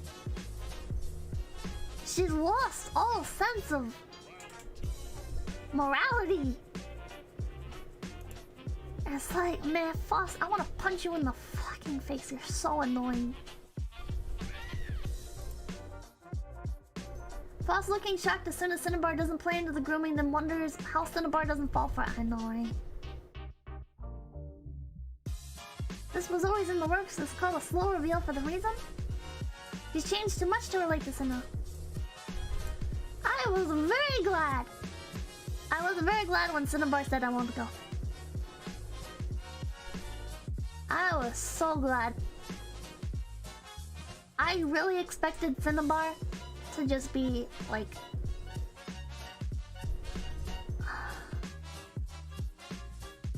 Actually, I didn't expect much of Cinnabar to begin with because I don't have much expectations of the characters in the story to begin with. But I felt like the author would use like Cinnabar being isolated from everybody else as like a reason to have a character that she likes turn against Sensei and stuff. Like I was very surprised. I was very surprised that Cinnabar just didn't act like a complete fucking idiot. Cinnabar must kill Phos, it's the only way. That's really what it feels like it's setting up towards. It really feels like you have like God's army and fucking Satan's army here. I'm glad Cinnabar said no just to show Phos that not everyone will do what she wants. Phos then pipes up with, "That's so stupid. Sensei is quite different from us. We have nothing to do with him. He's just too strong and I can't go against him. It would be nice if you... didn't feel pity for him. We are the ones concerned here. Are you listening to me, Cinnabar?" What Phos says here is so fucking stupid. What Phos says here is so unbearably stupid. Phos, are you forgetting? Phos, are you forgetting? He's literally the person who shapes you all into what you are. He's literally the person that turns you into people. He turns you into people.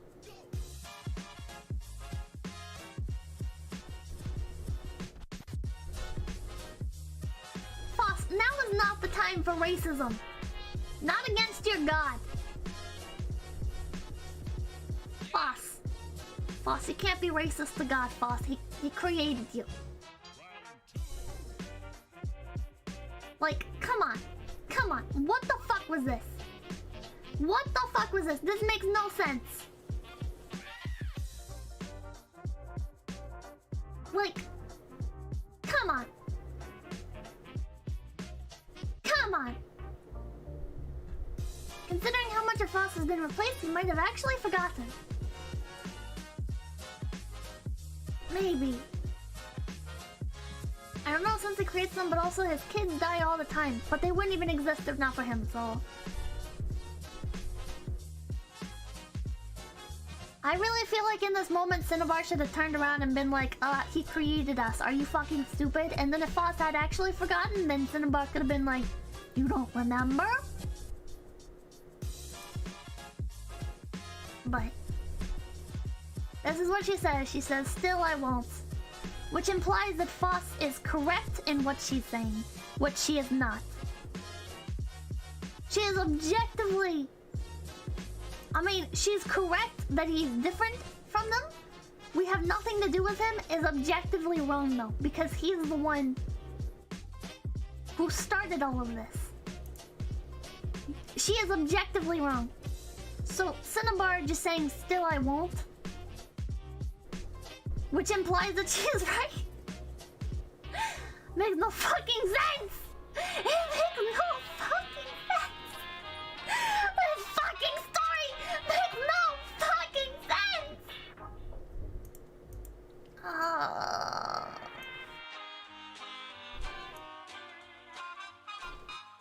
I like this panel where we get to see everybody. I don't know who some of these gems are, but it's nice to see them. Diamond is being very cute again, up in the top right. And then... I have no idea who the two people are below her. Don't know who that is. Remember these characters? Neither do we. It looks like that's supposed to be Bortz in the bottom middle panel. But it also looks like they have an 𝐒𝐻𝐻𝐿, so I'm not sure if that actually is Bortz or if that's somebody else. Is that Alexandrite, maybe? Bottom middle is Alex. Oh, okay. Okay, I was right. It's Alex then. Okay. But, yeah. I really like this panel. Very nice. Very nice panel. I don't have much to say beyond that.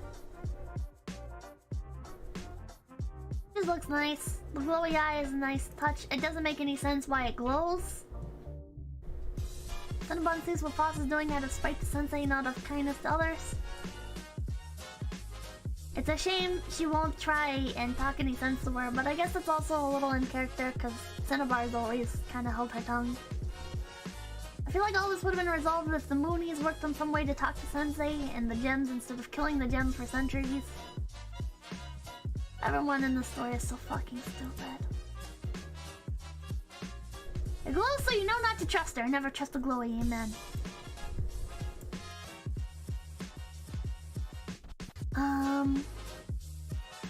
Why did I...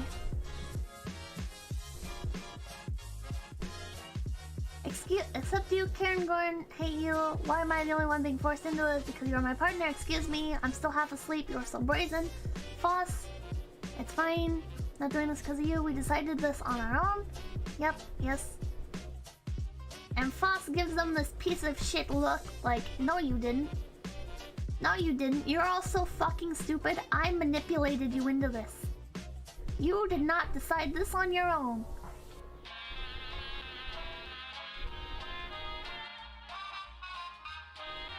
I hate it. I hate her smug bitch face. That's the camera eye? The eye is almost certainly just artistic flourish, definitely, because it's a pearl, so like why is it glowing? Pearls don't glow. This doesn't make any sense.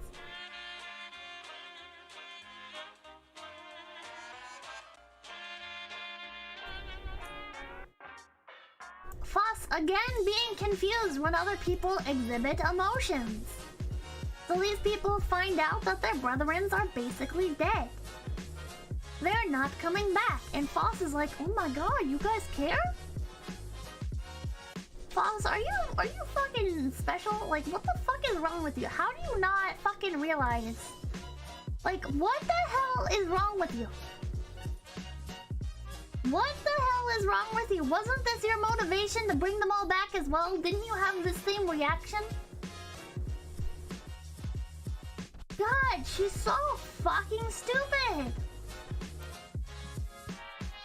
Please be patient. I can't be patient. Phos was pretty shocked too, though. Yeah, so why is she shocked when other people are shocked? Can't believe Phos thought it was alright to not tell them before they went to the moon. Because Phos wanted to get them to the moon. She couldn't tell them the truth, because if she told them the truth, then they wouldn't want to go to the moon. She was intentionally lying to them. I really like this. I just thought this was like a neat little panel.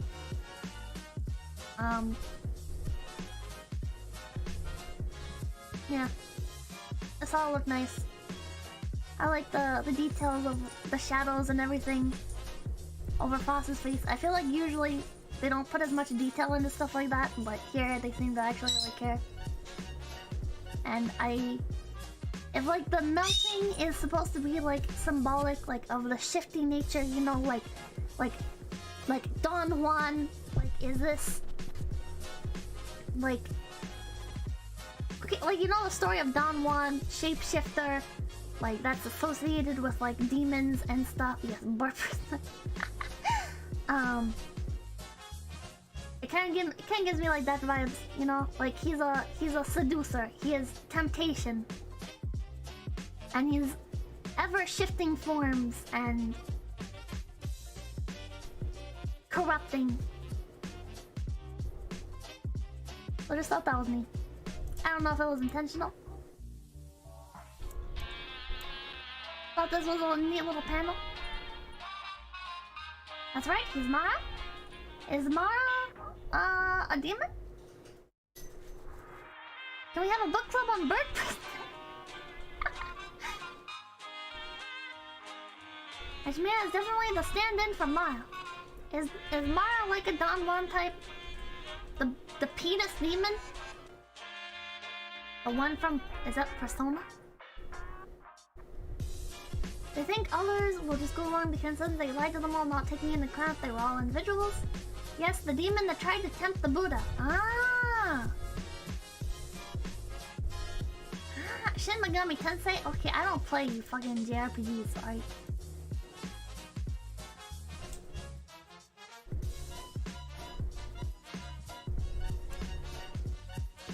I thought this was a cute moment. Everyone's together, and Sensei is doing his best to comfort them all. It's very sweet. This is the final army. This is the last stand. We'll probably lose a few more to temptation.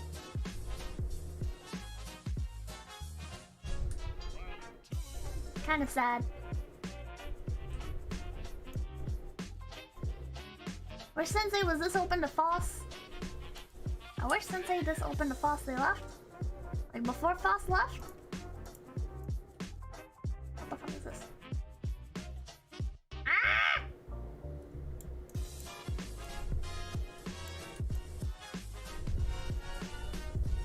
This is very wholesome. None of you need to wonder what you did wrong, because they were all like desperately like trying to like find pieces and I think reach the moon and stuff. Like they were all flipping out over those that they lost, and Sensei's consoling them like you don't need to feel like you did anything wrong, because they didn't. They were just heartbroken. You play Shin Megami Tensei 5? Pippa just came out last week. Nah, I will not. JRPGs do not interest me. Since they did what parents shouldn't do and kept their parents under kept their kids under lock and key for far too long. Yeah, I don't like turn-based RPGs. They bore the shit out of me. I really like this panel. It would have been better if I weren't here, but I can't. No, I cannot destroy myself, and as you already know, it's extremely difficult for me to break under external forces. After I was alone on the Earth for some time, but then it goes on to talk about Red Diamond. I thought it was so sad. Like, it's just making me like Sensei more. It's just making me like Sensei and relate to him and like empathize with him more. Which is good, I think, unless the author wants us to view him as like a machine that doesn't have any fucking control or any, like... If they don't want us to like Sensei and empathize with him and everything, they're doing a bad job. But I think they do? I don't know. Interesting how half of Sensei's face is shadowed. I think that's to represent like the shame and guilt he's feeling. Like the dark feelings that he's feeling. I don't think it's meant to be an ominous... Like... I don't think he's meant to be two-faced here. Maybe he is. That would kind of tie into like when 𝐒𝐴𝐻𝐼𝐻 is being deceptive and his lighting is the same, but... I think here it's meant to be like the like contrasting the ever confident and ever capable Sensei with, hey look, now we're seeing another side of Sensei. Yeah, he actually isn't in full control of everything. He's ironically a person. The final arc is pretty much a result of the fact that Sensei has emotions. The irony is that while Sensei is a machine and the only thing of the three races not descended from humans, he's probably the most human. Here it definitely seems like mood setting rather than foreshadowing. Yeah. That's the word for it, mood setting. It definitely feels like mood setting.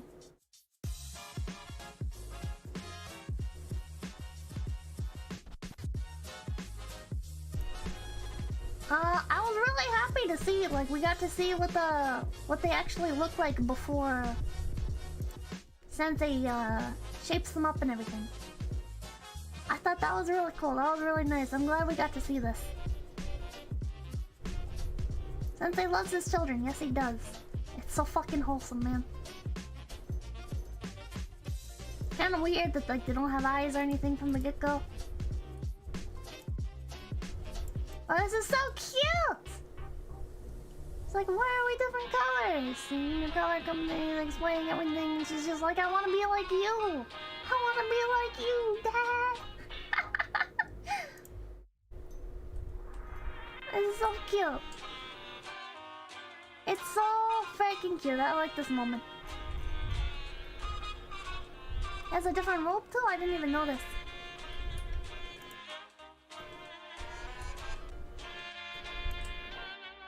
All this was just so cute.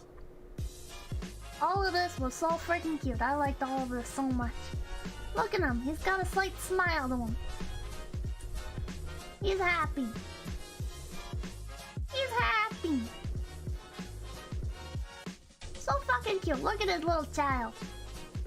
It's interesting to me that she has the body of a child though. Like, none of the other gems seem to be like that. So that seems very intentional on the author's part.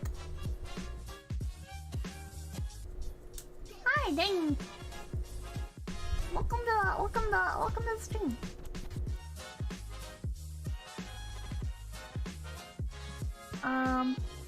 What was this? He chose who might take to him, tested them and deceived them. He's arrogant in his cowardice. I cannot follow someone like that. What was this?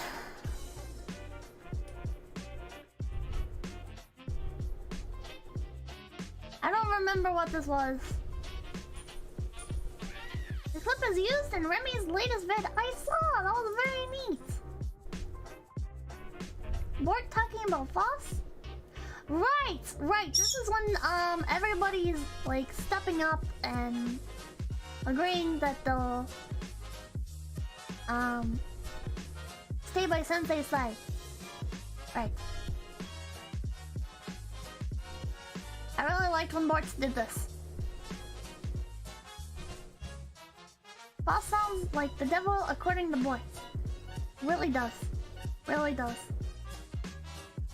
Especially with like cowardice, like bringing up cowardice, like that's something often attributed to the devil. And arrogance, pride.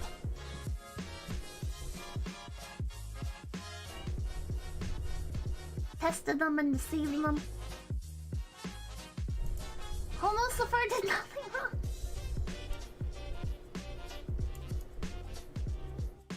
𝐿𝐴𝐻 doesn't even look the same anymore.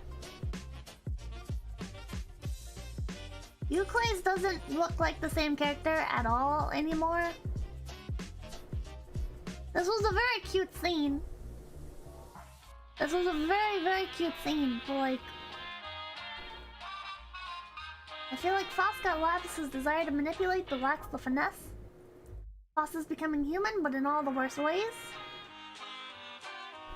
𝐿𝐴𝐻 keeps changing every time she appears. Yeah, now her hair is transparent.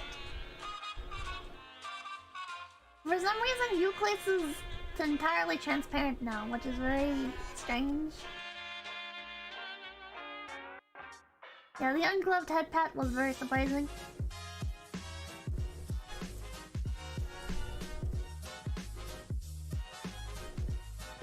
𝐿𝐴𝐻 used to look more like Phos. 𝐿𝐴𝐻 looked like how Phos did originally, but with like her hair parted and splits. She still got the curl hair, you can't even tell, it's so transparent. I feel like the author doesn't have reference sheets for the characters, probably doesn't. This is neat, somebody had like a little translation of the names and stuff. So I'm gonna butcher this. Vajra Mahameta Ratana 𝐶𝑯𝑐𝑃𝐻? I don't know. It just explains the name. I'm not gonna read all this out, but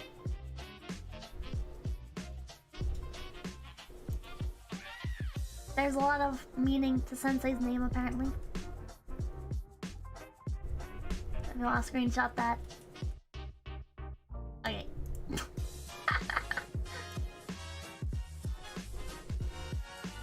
I really like this panel. Really nice art here. Again, with like it looks like Bismarck, not Bismarck, Bismuth. Which is nice. It looks nice. People over here about to summon a demon with their gibberish. Such symbolism. Yeah, there's symbolism in the name, but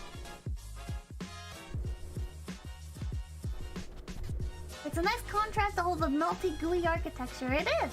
It is. And it feels almost morbid. I doubt it was the intent, but it feels almost morbid that like here you have like an entire palace that looks like a bismuth, which is also a gem, also a mineral, whatever, a fucking rock.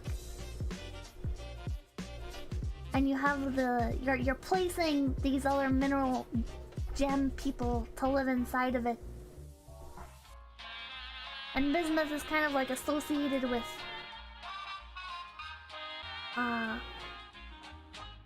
manufacturedness. Manufacture. What's the fucking word? I can't find the word.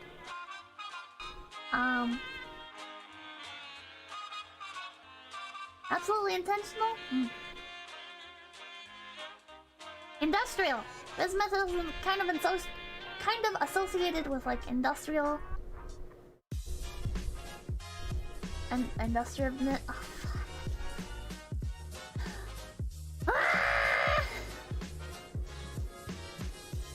I'm trying my best. The stream papers, it's time for my wagey reps now. Don't nuke the VOD, onegai. I won't nuke the VOD. I'll only nuke the singing VOD. which I swear we will eventually get to. Industry! That's right. Fuck!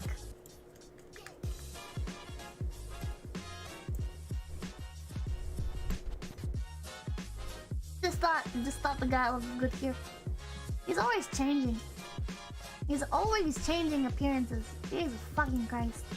You look nice here though. We even have the energy to sing after this. I think so. I can do a few songs. Not a full karaoke, but same thing happened in Steven Universe. I've never seen Steven Universe.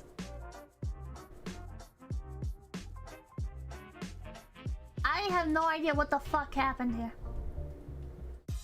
I have no idea what the fuck happened here. I'm waiting for somebody to explain it to me. I'm waiting for the story to explain it to me. I don't know what the fuck happened here. Ghost Quartz kinda has like an ethereal appearance, almost like... Chat, don't spoil it. If it does get explained, don't spoil it, but it kinda looks like Ghost Quartz is like a Lunarian here. And it's like... Feels like that was what was left of Ghost tried to stop her. The fact that she has like such control though over the body. Like she's being physically dragged away. It was explained this page. What do you mean? How was it explained? What was explained? What the fuck is going on? 𝐒𝐡𝐚𝐭 wanted to remove Ghost and Ghost's remains tried to run.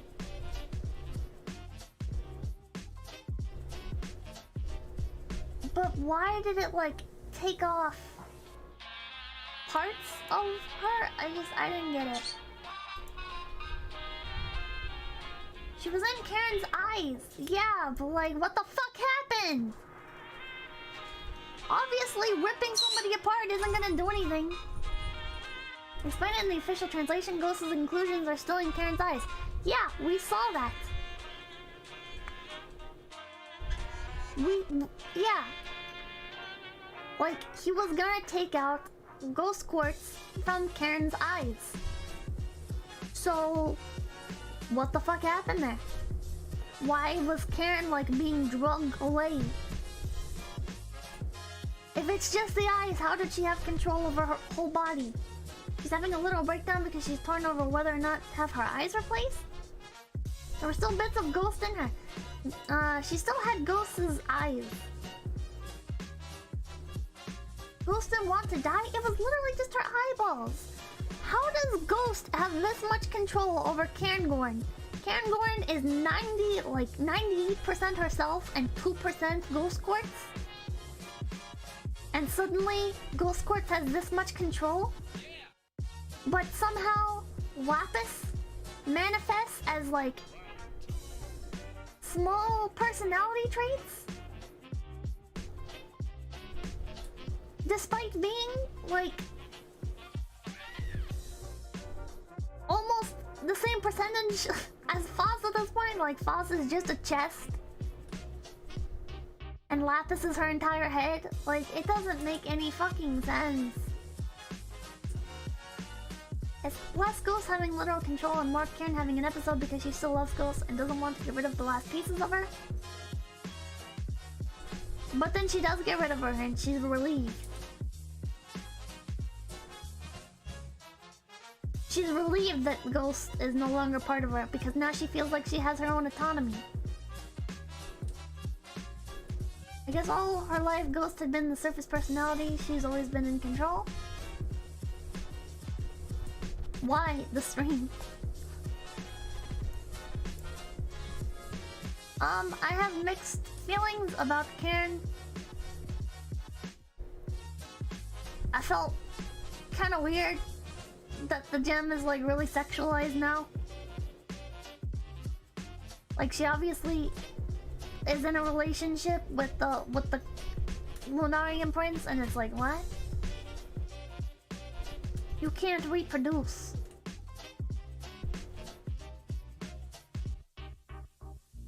What? How do you guys guys have like a sexy relationship. What the fuck? Like, why are you dressed like that? Like, he said I look better. I don't know. I just... But then this also does support my theory that like the gems do have like relationships with each other to some extent, or it's supposed to be like analogous to a human relationship, like romantic relationships, because Karen now has a romantic relationship with the Lunarian prince. So haha, Diamond X Borts. Did the manga break, Pippa? I'm so fucking dead inside. Take notes, this is how you move.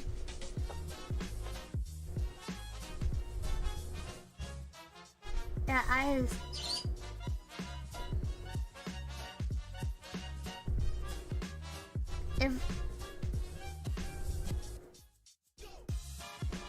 If I wasn't crazy, or if I was more crazy, I would say that Cairngorm being vague and referring to 𝐒𝐡𝐚𝐭 as him, like that's something people do with religion, like they'll refer to like their god as him or he, you know? Like God. Be like he who is in heaven. So I mean, maybe it was like supposed to be like that, but probably not. She's probably just being coy. I don't know, it reads more like the author a lesbian ex dumping her and leaving her for the first man she met.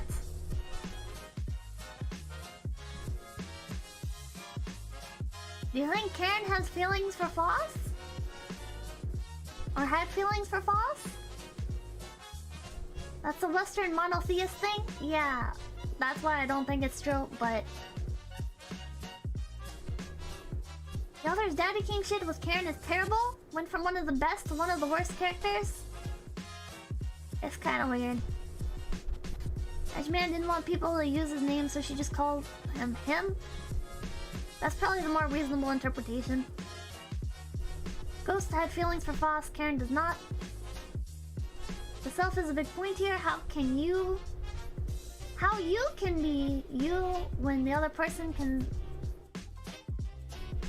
What? When other people can such say in your life? Sensei, Ghost, Akame are all factors in Karen's identity now. Those seem to have many feelings for Phos. Him is also an expression of respect in the old times, since it could refer to the owner of the land, like a baron or lord, etc.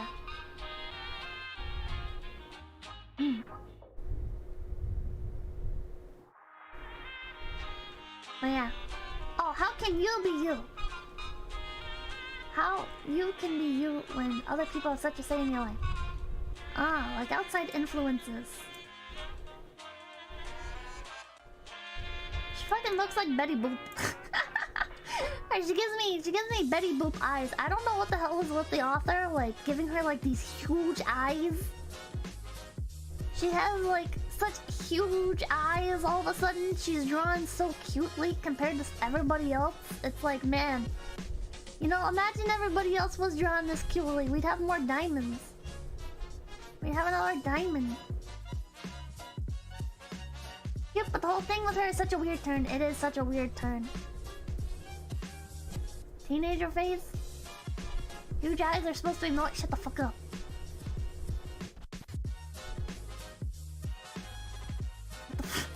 I want to talk rabbit. Shut the fuck up, Pedro. It's so off-putting. It's all ooh. It is so ooh. It kind of feels like I'm looking at like a aesthetic Tumblr blog. Authors being so weird with Karen? Yeah, they are. Yeah, they really are. Like, what the fuck is this shit? What the fuck is this? I really feel like I'm back in like 2013 scrolling through fucking Tumblr. Like, I had this one guildmate. Well, I followed their personal Tumblr, and this is like all the kind of shit that they retweeted. Not retweeted, reblogged. Just like this, ooh, daddy likies kind of shit, and I'm just in here like, what the fuck? Like, it's kind of a cute panel, but it brings back memories of Anarchisite. Which maybe this is supposed to be a parallel. I doubt it. I don't give the author that much credit. But like, maybe it's supposed to be a parallel to Anarchisite. Like, so you had Anarchisite with Sensei, and Anarchisite, like, trusted Sensei so much and cared about him, and Sensei gave Anarchisite, like, affection and everything. And Anarchisite ultimately ended up dying. And then maybe it's implying the same thing, like a parallel here. Like Karen is trusting this male figure and is ultimately gonna end up the same way.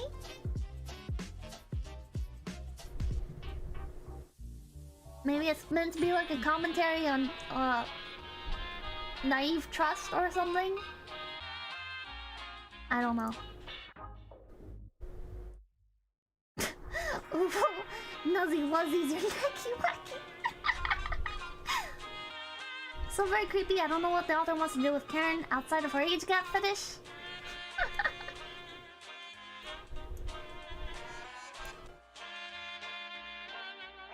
This was kind of interesting. I don't entirely understand this outfit, but it was just like a nice little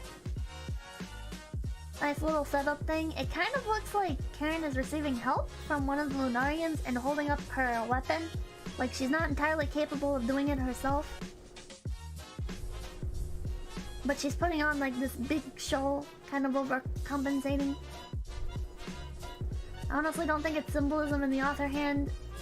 The author hand a craving for shoujo manga? 30 grams, Karen!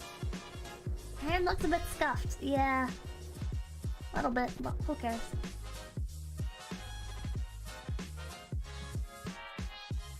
But, we're almost fucking done.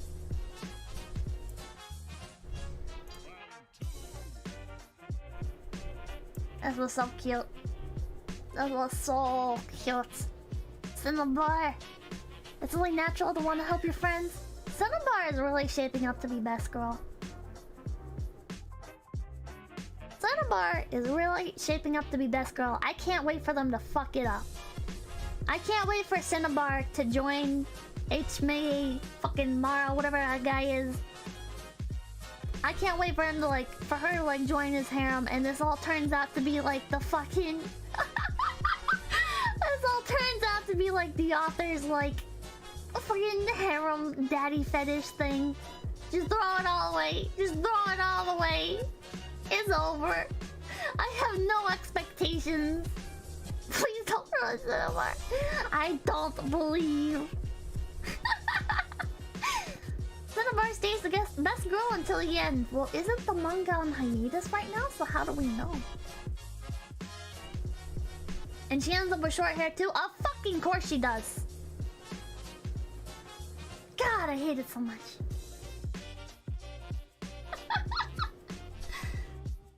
Oh God, I hate short hair. Oh God. Sorry, my eye.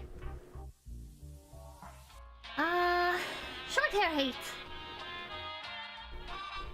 It's gonna turn out that Cinnabar is actually her venom. And when they take it away from her, she just melts.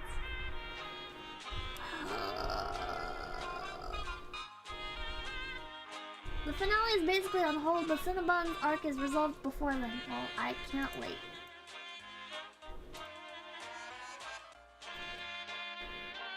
𝑒𝐡𝐚𝐭 actually looks like herself a little bit again. Not a whole lot.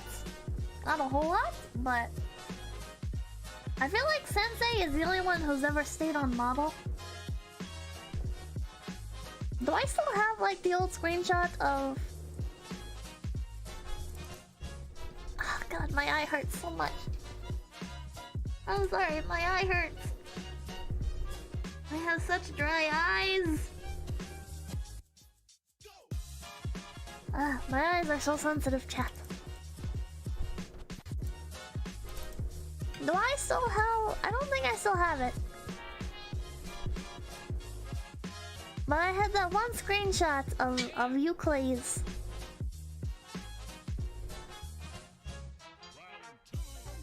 The nucleus looks so much like, No, I don't have any more. Mold resistance wearing off. Oh my god. Stop calling me Pink-Eyed Peppa! But you like some glowing pearl eyes as well. I don't want to be glowing. Is your immune system okay? My immune system's fine. Blink more when looking at screens. I probably should. I'll probably resolve a lot of my problems. But yeah, man, okay, you wanna do some karaoke? Final thoughts? I don't know where the fuck this story is going and I don't really care anymore. I just wanna see it end. I just wanna see it end. I'm so fucking done with this. How are you guys feeling about it? Well, I set up the next waiting room. How are you guys feeling about this? Some cost is too high to drop it now. Same. Same note. I want a quick and simple explanation of the religious stuff. Same.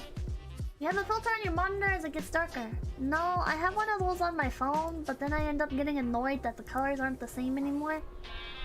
Because I like to read webcomics before bed, so I end up turning on the pre-filter. I end up turning off the eye protection filter anyways.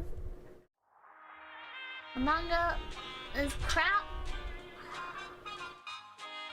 I just watch you read it. I quite like it, but I'm also shit at human psychology. Well, I'm not good at human psychology either. I'm not even good at being a person. But I've, like, read a lot. So... I base... Maybe it's not fair. Maybe it's not fair. I hold each book to the standard of another book, I guess. But the worst part with manga is I don't have very high standards for manga to begin with.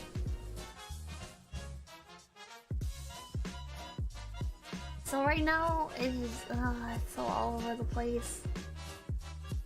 I'm curious enough to want to see it end. The beginning was the better part though. I don't think being more knowledgeable in Buddhism will make this manga better. I'm mixed because the art is good sometimes, but others is awful. The story is cliche. It's so...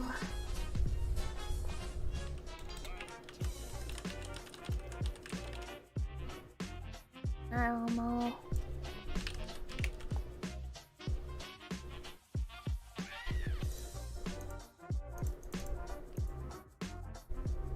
I don't know. I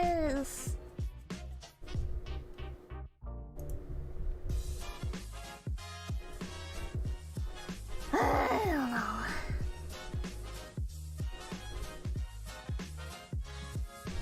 I know a bit about Buddhism, and let me tell you, the writing's still not very good. See, I don't even care if the writing's not good, as long as, like, the characters are interesting. But the thing is they haven't even made the characters interesting. Phos is such an unbearable bitch that it's just... I can't get into it. I can't get into it. She's just such a fucking bitch. I don't know, like... I don't know what I'm supposed to feel here. I think they made this story too large in scale for what it is.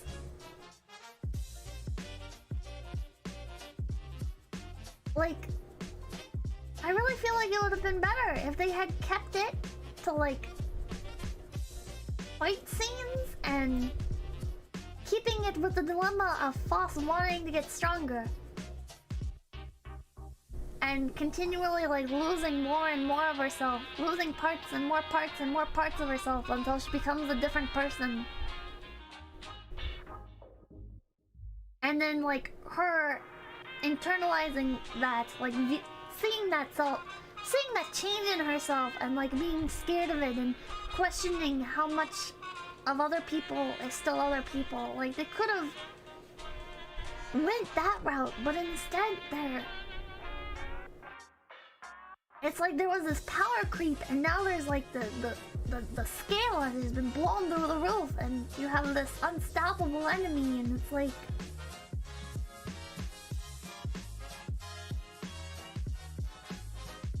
It seems like it got out from underneath them. It really does. Too much nothing, too much lore dumped at once, too many characters to remember. Exactly. That was the original idea before we went off the rails. It's like, you don't need to make a story huge in scale for it to be interesting, you know? And are they ever gonna explain why they're Admirabilis on the moon? How can the Admirabilis survive on the moon? Boss is level 112 and everyone else is stuck at level 45. Oh, let's move on to the karaoke VOD. I'm done with this. We'll finish off this next week. We'll do volumes 10 and 11. Then we can move on to something else finally. The writer got too big for her boots. I definitely agree. It'd be nice if they just completely threw Sense out the window and went full crazy and said they kind of wanted to make it try and be safe. That's another problem, is they're taking themselves way too seriously. It does get explained, nice. Thank you for not showing Bortz's short hair. It's not even worth showing. So fucking tired of short hair in this manga. You set up another stream and auto us to it. Does it make it a Pippa read? Yes, it is a Pippa read. That seems some Backstreet Boys, maybe. I don't fucking know. Last few chapters are not in volume 11, by the way. What? Where the fuck are they then? God fucking damn it. Whatever, I'll see you guys at the next stream. At the smile, optimism, God.